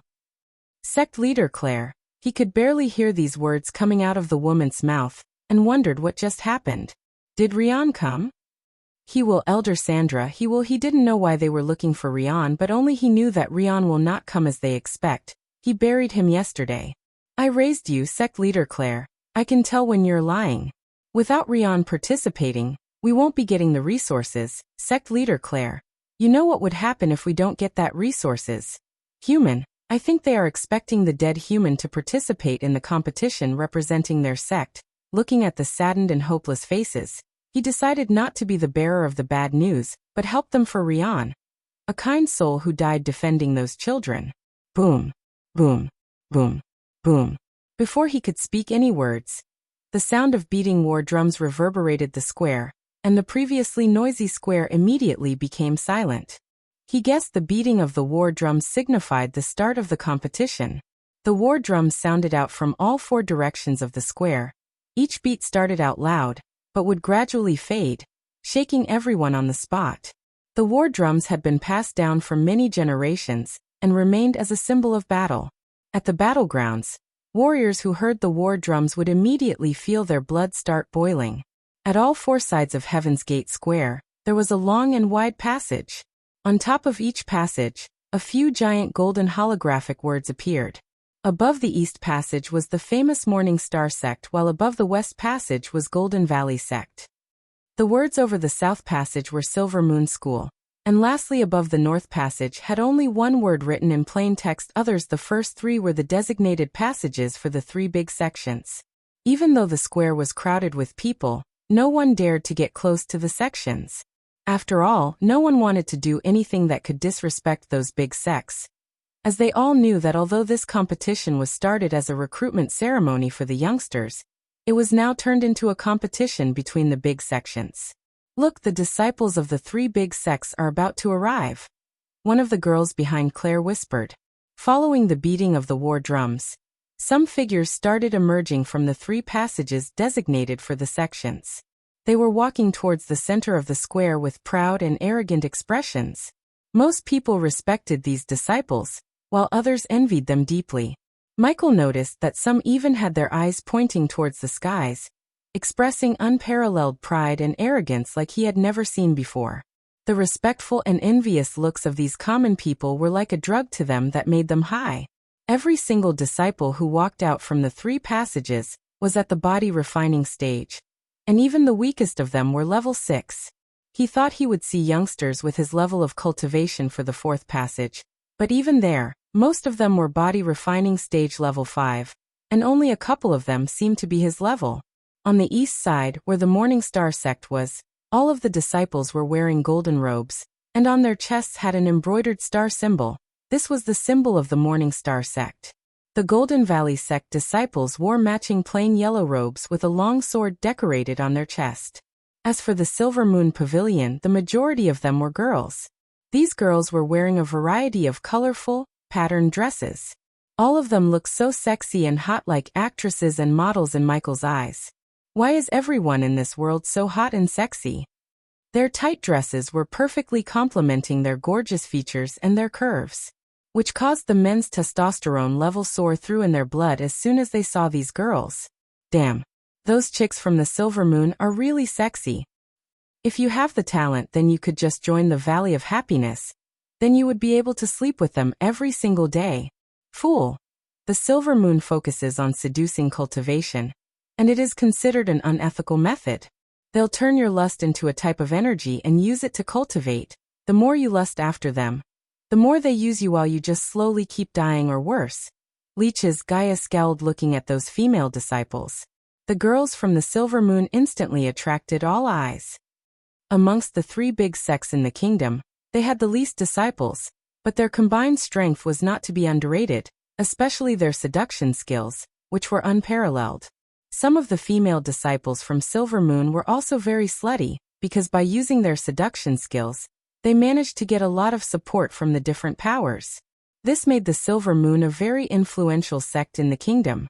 Look, it's Evan Clark from the Morning Star, someone shouted. Upon hearing this, many people shifted their gaze towards the direction of the Morning Star. Michael also turned his gaze, and he saw the last man who was walking out of the passage. That man wearing dark grayish robes, looking handsome and tall. All other disciples from the Morning Star sect were wearing golden robes, but he was the only person wearing a grayish one. It could be considered a special case considering the fact that he was powerful and famous even amongst the other geniuses. Many say that he is a rare genius, and his potential is even equal to Miss Selena. He will most likely get first place this time. The appearance of this youth caused some uproar at the scene. With his aura of a genius and handsome face, no matter where he went, he would immediately be the center of attraction, especially the girls. But the whole stadium made a gaping noise when they saw the girl who was walking out of the Golden Valley passage. Oh my God! It's Victoria Parkin from the Golden Valley. She's so beautiful and powerful. She was wearing a set of blue robes with a hint of green. She looked angelic and as calm as the ocean. The color of her robes and the jewels she wore perfectly complemented her physical features. Every part of her body was fascinating to the eye as she was extremely attractive. And if Michael had to rank the beautiful girls he had seen in this world, she would only be next to Gaia. I've heard that she went directly from formation stage level 8 to body refining stage level 3, and I heard she learned an ancient spell from one of her elders. That's extremely fortunate. Only a handful of people knew ancient spells, and she's now one of them. She might even be more powerful than Evan Clark. It seems Hannah Berry and Nyla Reed from the Silver Moon are here as well. Both of them have the ability to fight with Evan and Miss Parker, but their chances of winning are lower. It's hard to predict what will happen. A lot of things have changed this year. No one can guess the final results. Last time, Miss Selena appeared out of nowhere and took the 4th place in the competition, and she was the youngest in the competition that year. And don't forget that mysterious young girl who created a record by climbing to the 70th step. I wonder if she will appear today, and if that happens, this will truly become exciting. Chapter 25 discussions were everywhere, and everyone was focused on Evan Clark, Victoria Parker, Hannah Berry, and Nyla Reed. Each of the 3 big sects had their own representatives, and these 4 disciples were the most obvious ones. If nothing special happened, then the top 4 spots would go to these 4 disciples. Michael roughly counted the youngsters on the arena. Each of the 3 sects had nearly 200 disciples, while youngsters standing on the others' passage had less, with about 100 to 130 of them. Although Breedia was a small kingdom on the Elan continent, it was still a huge and diverse land, with prodigies and geniuses everywhere. In each of these big sects, there were more than 5,000 disciples, and most of them were outer circle disciples at the foundation stage or early body refining stage. Of those who came to participate in this event, many of them were only here to gain experience and to test their abilities and strength. The rate of elimination was just too high in this competition, as a competition with more than 700 participants. Only 24 of them were allowed to advance to the second round. All the participants are required to come to the center in 5 minutes. A loud voice of a woman reverberated in the stadium, while all the disciples from the big sects and the youngsters from the other passage had already walked towards the center of the square without waiting for 5 minutes. "Teacher, what do we do?" One of the Sunrise sect girls shivered and looked at Claire as the elder beside Mark exhaled deeply. "Rion is not coming, sect leader Claire. We should leave this place now. That would at least give us some dignity rather than ridiculed by the other sects." Hearing him, Elder Sandra wiped off her tears and tried to let out a smile. "Elder Miles is right, sect leader Claire. There's nothing we can do anymore. Let's leave this place and pack our things. I should distribute the remaining books and herbs to the children Before she could finish her sentence, her throat tightened and tears welled up in her eyes. "You don't have to." Only now Elder Sandra noticed the black-robed youth standing with them when she heard his voice. "What if I participate in the competition and donate my winnings to your sect?" Everyone was dumbfounded, and Claire was clearly in shock. The elders thought he was saying this looking at their dire situation and the goodness in his heart. "Young man, it's kind of you to say this, but we can't put our burden on your shoulder, especially since you're an outsider." These people seemed extremely nice and friendly among the cultivators that he had met. Now he knew where Rion's kindness came from. He was taught by good people like them. "Then I'll join your sect. Don't take this the wrong way, but you seem to have nothing to lose by letting me join. If I win, we'll get resources to keep the sect alive." Michael did not beat around the bush but directly pointed out their situation, and made a valid point as the elders became speechless for a moment. "Why? Why do you want to help us?" Claire asked him. "Because I want to. Now don't go anywhere and trust me to win this thing." Before anyone could speak anything, he started to walk towards the center, leaving them stunned. Claire and the elders didn't see any deception or bad intent in his eyes, but the initiative to help them. She was affected by this stranger's sincerity in wanting to help them even though he had just met them. This touched her to a certain degree while she was looking at the youth walking towards the center. Well, he's right, we have nothing to lose, and looking at his cultivation level, he will join us sooner than he thinks. When he reached the center, the war drums were beaten again. Boom, boom, boom. The beating of war drums was getting more rapid.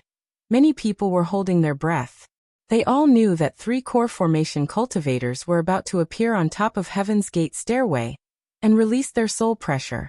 And just at that moment, 4 figures flew in like meteors from 4 different directions and landed on top of the stairway. When the crowd saw their faces, they were startled with their mouths wide open.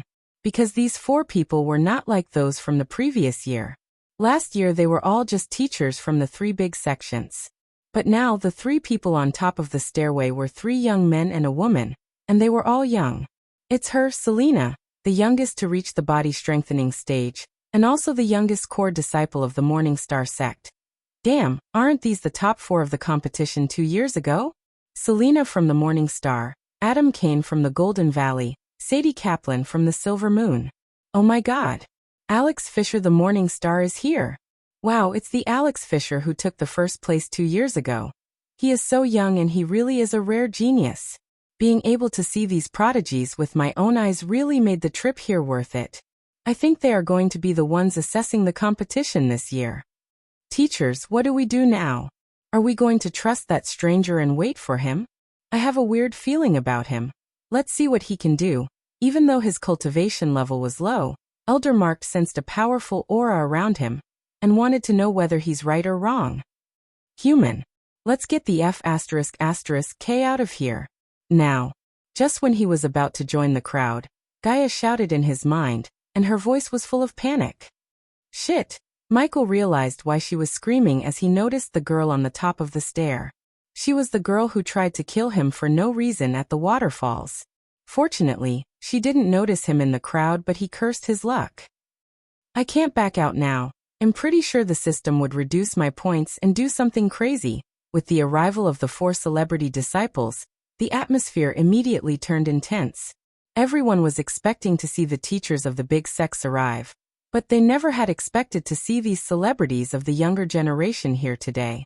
Michael also couldn't stop but stare at the 4 youngsters on the top as the aura around them was really remarkable and powerful. At this point, his mind accustomed to seeing angelic beauties as Sadie Kaplan was one of them. Adam Kane from the Golden Valley on the other hand could be considered normal compared to Selena, and the youngster standing beside her. He was wearing a pearl white fur coat matching his long silver hair that was waving in the wind, and his handsome facial features like male models making him look all-powerful as he unleashed the aura of a superior person.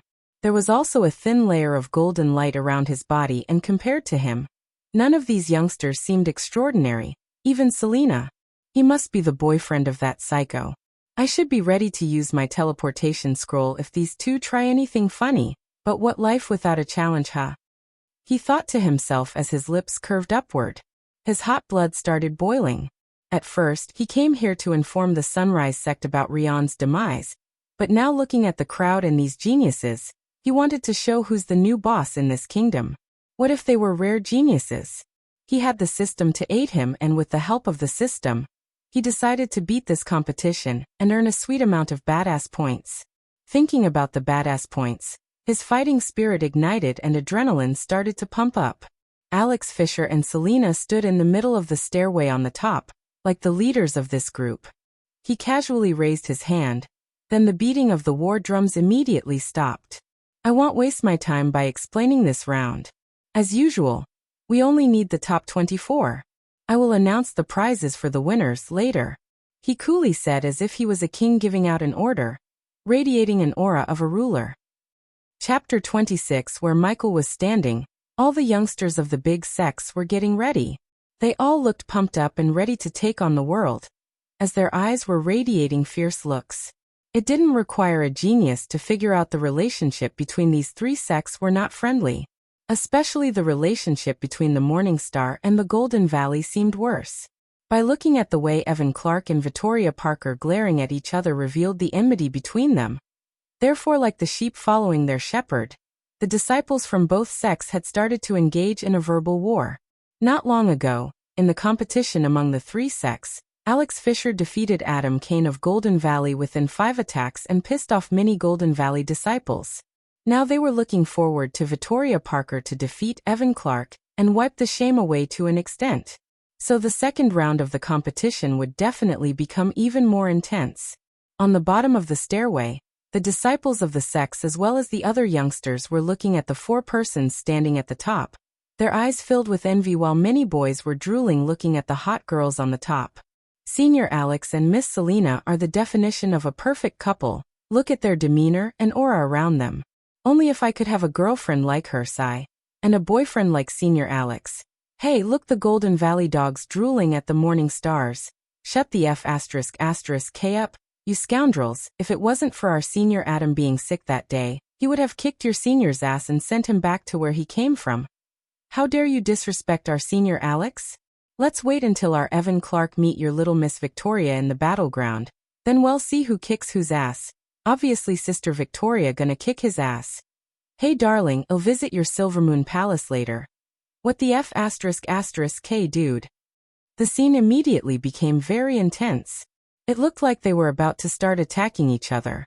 The calmest person on the scene was Michael. Although he was irritated about Selena's presence, he didn't give a shit about the enmity among these celebrity disciples. As far as he was concerned, he's here to earn badass points and help the Sunrise sect in the process, so he could get a secluded place to break through. He was born narcissistic, and how could he admire these disciples? Begin, Alex said calmly, but his voice was enhanced with arch energy to be extremely loud, signaling the start of the first round. Nearly 700 youngsters instantly started running up the stairway. The stairway was extremely wide and looked like even if there were more than 1,000 people on it at the same time, it wouldn't feel crowded. There were a total of 100 stone steps on Heaven's Gate stairway, and each step was at least half a meter tall. It seemed like any commoner could easily climb such stairways, let alone cultivators like themselves. In their eyes it was nothing. Some of them were even jumping forward like rabbits after hearing Alex's words. It was very funny looking at them as Michael chuckled inside. Human, what are you doing? If she sees you, she would go berserk again, ignoring Gaia's shout. He stepped onto the first step, the second, the third, and just when he stepped onto the 8th step, he felt a slight pressure. More and more people started to pass him, leaving behind. What the? Am I that weak? He saw the others climbing the stairs easily without dropping a sweat. It seems he's going to be last, one of the disciples of the Sunrise sect said, looking at Michael on the stairs. A bunch of steps above Michael, the youngsters who went past him started to slow down, feeling the pressure created by the 3 core formation cultivators.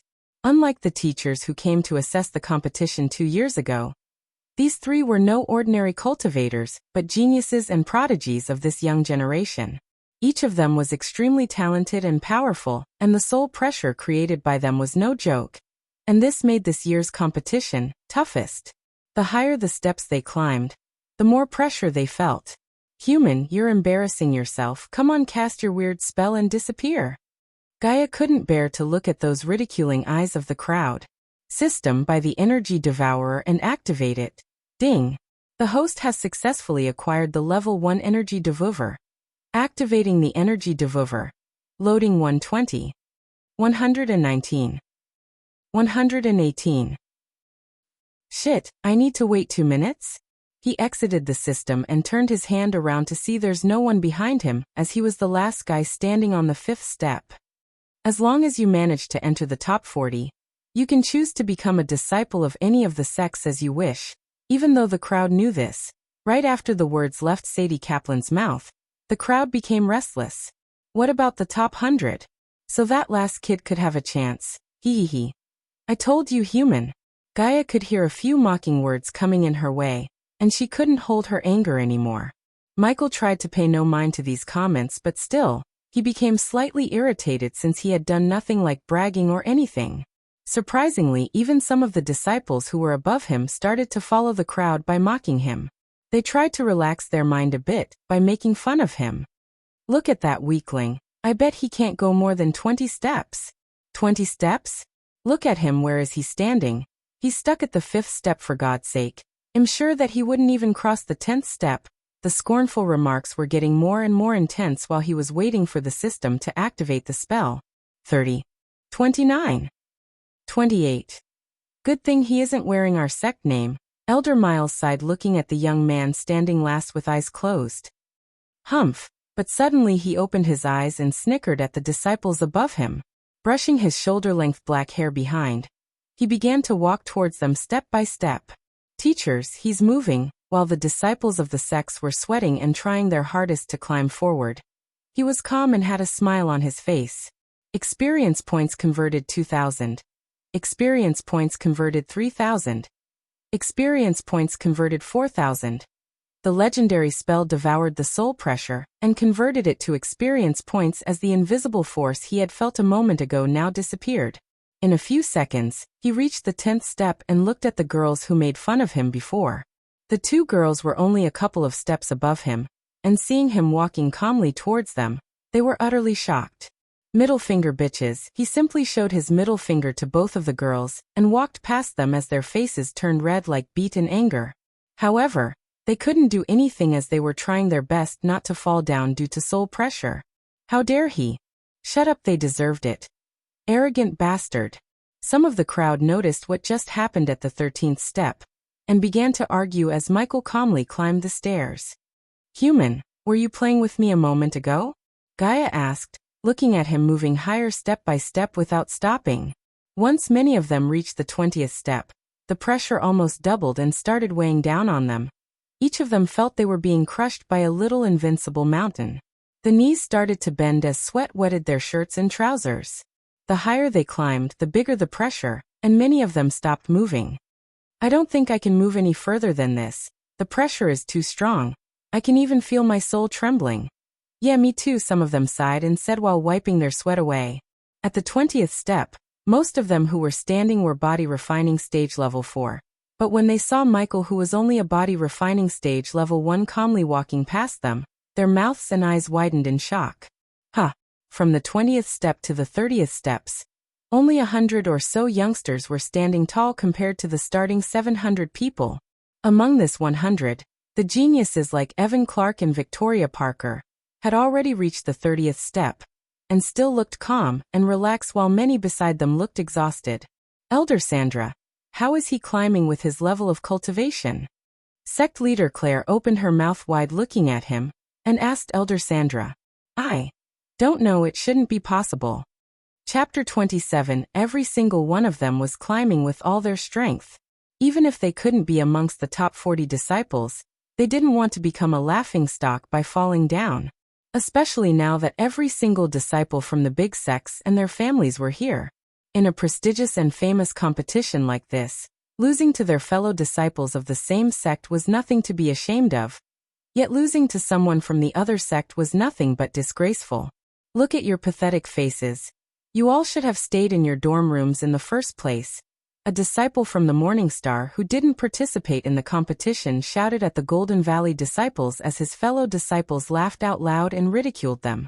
At least we are in this competition, not like those cowards who didn't have the guts to participate, the Golden Valley disciples shouted back. We prefer to be here rather than participate and bring shame to our sect. Unlike you scumbags, hee hee. Hey, don't spit such nasty words in front of the girls. Hey girl, I'm not like them. What the F *** K dude? Hey girl, yeah, you from the Silver Moon. Don't talk with those Morningstar scumbags. They have skin disease. The stairway was in an uproar and there was no shortage of entertainment for the crowd to enjoy. Many of the disciples were cursing each other and showing all kinds of signs using their hands. Fortunately, fighting on the steps was prohibited, or this place would have already become a battleground. But that didn't stop them from abusing each other using words, and some of them took the cursing game a step ahead and scolded their dead ancestors. However, all of them froze and shut their mouth when they noticed a black-robed youth calmly walking past them. The Silvermoon girls almost stood there with a slightly open mouth in shock, and wanted him to look at them despite this current situation. Who the F *** K is he? Is he from our sect? No, and look at his black robes, he doesn't belong to any sect. Inside Michael's head, the system was rewarding him with badass points and converting the soul pressure into experience points. He was extremely happy as he tried his best not to laugh in joy. Oh my God. He's only 15 steps away from reaching Evan and Victoria. The disciples of the Sunrise sect felt their heartbeats rising and prayed to their gods that he honor his words. They doubted Rian, their best disciple, would have reached this level, as he was making climbing the steps so easy and effortless.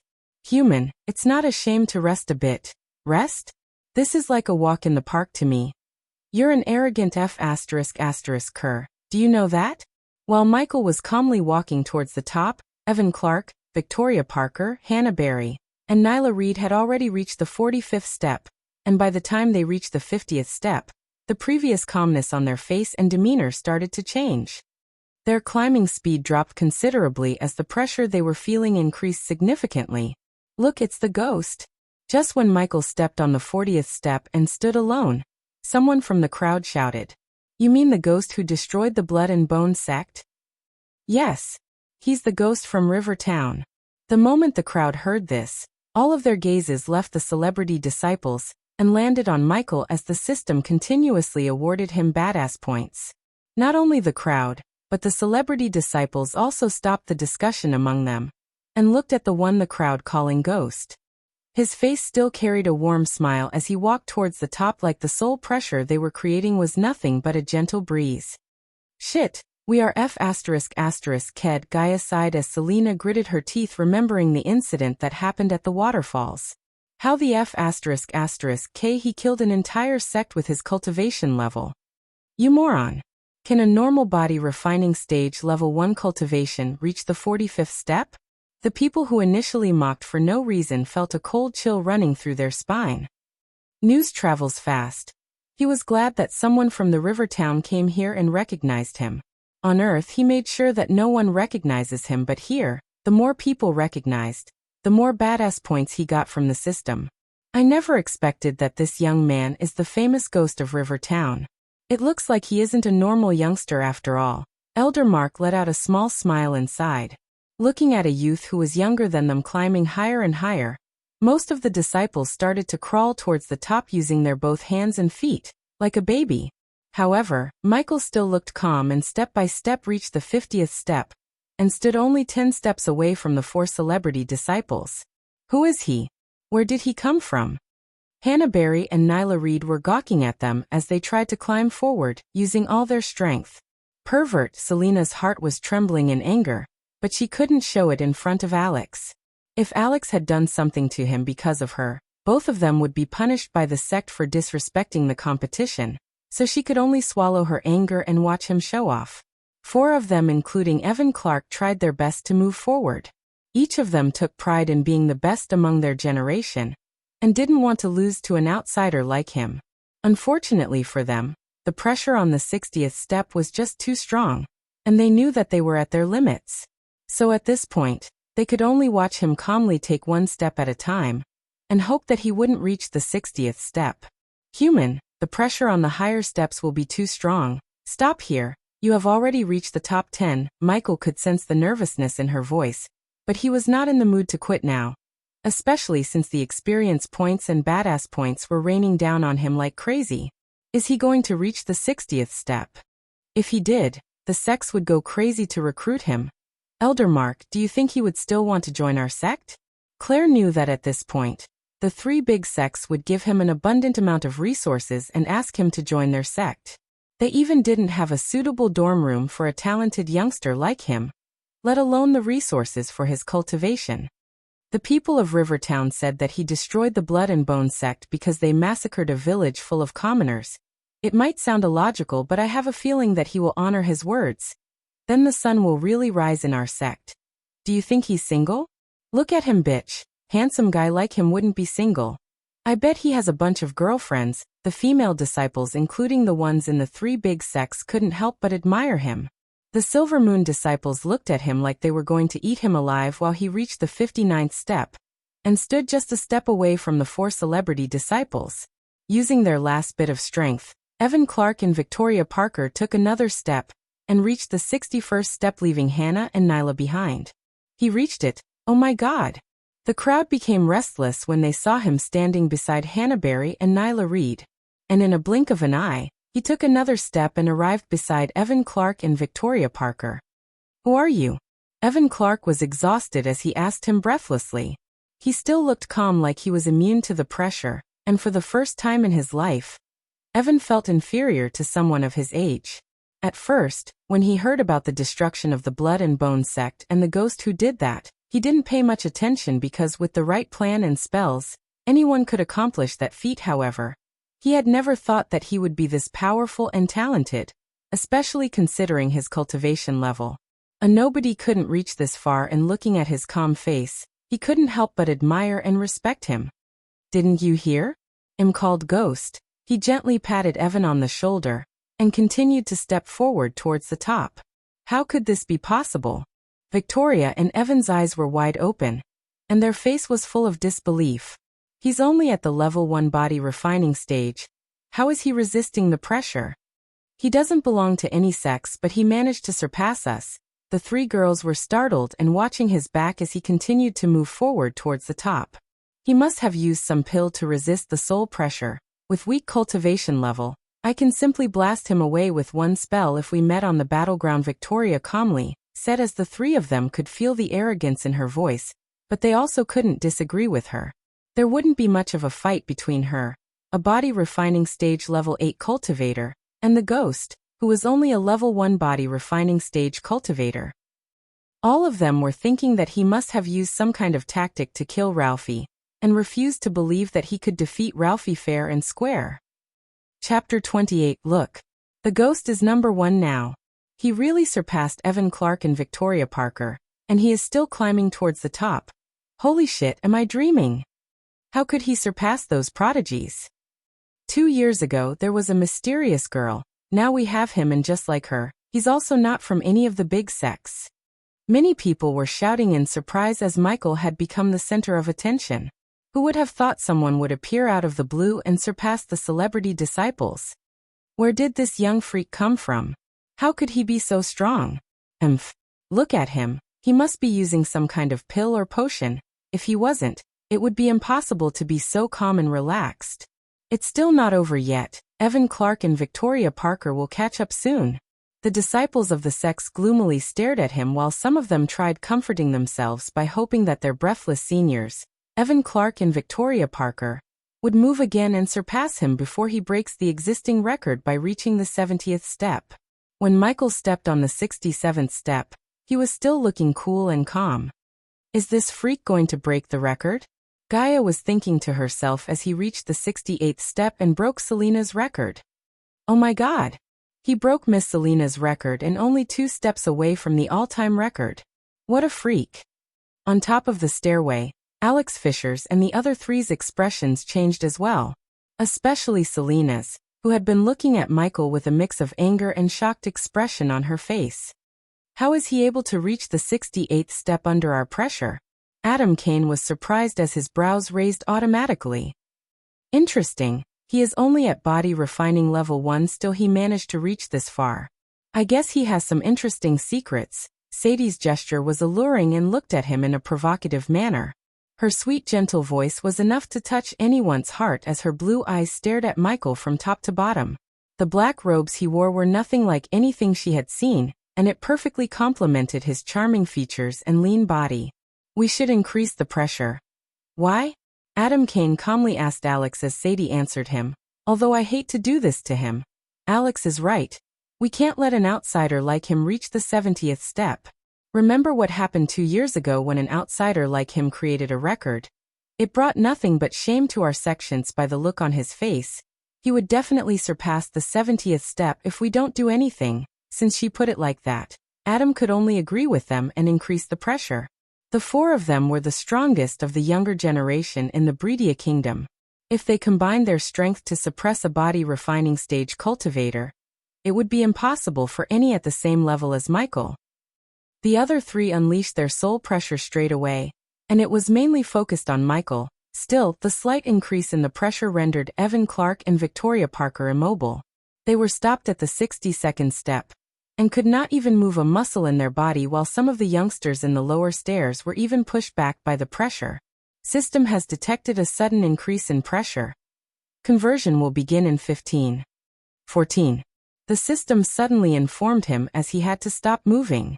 Looking at him stop moving, Alex's lips curved and put a cold smile on his face. In his heart he snorted coldly. Trying to reach the top under our soul pressure, huh? Let me see how you take another step. I think he reached his limit, Elder Sandra stated as the other 3 elders nodded while Michael was standing there without moving. Human, they increased the soul pressure and focusing it on you. Trying to stop me? Too late, bitches. He snickered seeing the synergy devourer resume to convert the pressure into experience points. Until now, he only wanted to reach the top because he wanted to earn as many badass points as he could. But since these 3 intentionally increased the pressure to stop him, he couldn't wait to reach the top and crush their arrogance. He wouldn't be able to sleep if he surrendered to these 3. He was the greatest assassin on earth and his pride and ego were above their arrogance. Look. He stopped at the 68th step. Such a shame, I really thought he would break the record and create a new 1-inch. It's no shame, you idiot. With his level of cultivation, he had already created a new record and proved his prowess. He's moving again. Nobody couldn't remain calm anymore the moment they saw him take a step towards the 69th step. Everyone's vision was on the ghost was only a step away from breaking the record. He brushed his hair back again as it was fluttering in the wind as he smiled at the 4 of them on the top. But this time his smile was not a warm one. Rather it was an arrogant one. What is he doing? He is in the first place now. If he took another step, those 3 would feel offended? Sect leader Claire said with a puzzled expression. That youngster possesses the aura of someone who stands above all else. He's like the fire where his opponents are like the oil. The more the enemies, the more he blazes through them. Gaia's heart and mind were filled with doubt and shock. Looking at him standing on the 69th step with his low-level cultivation, she couldn't help but start to admire him. Although he was young, he had proved himself a person who is both resourceful and powerful.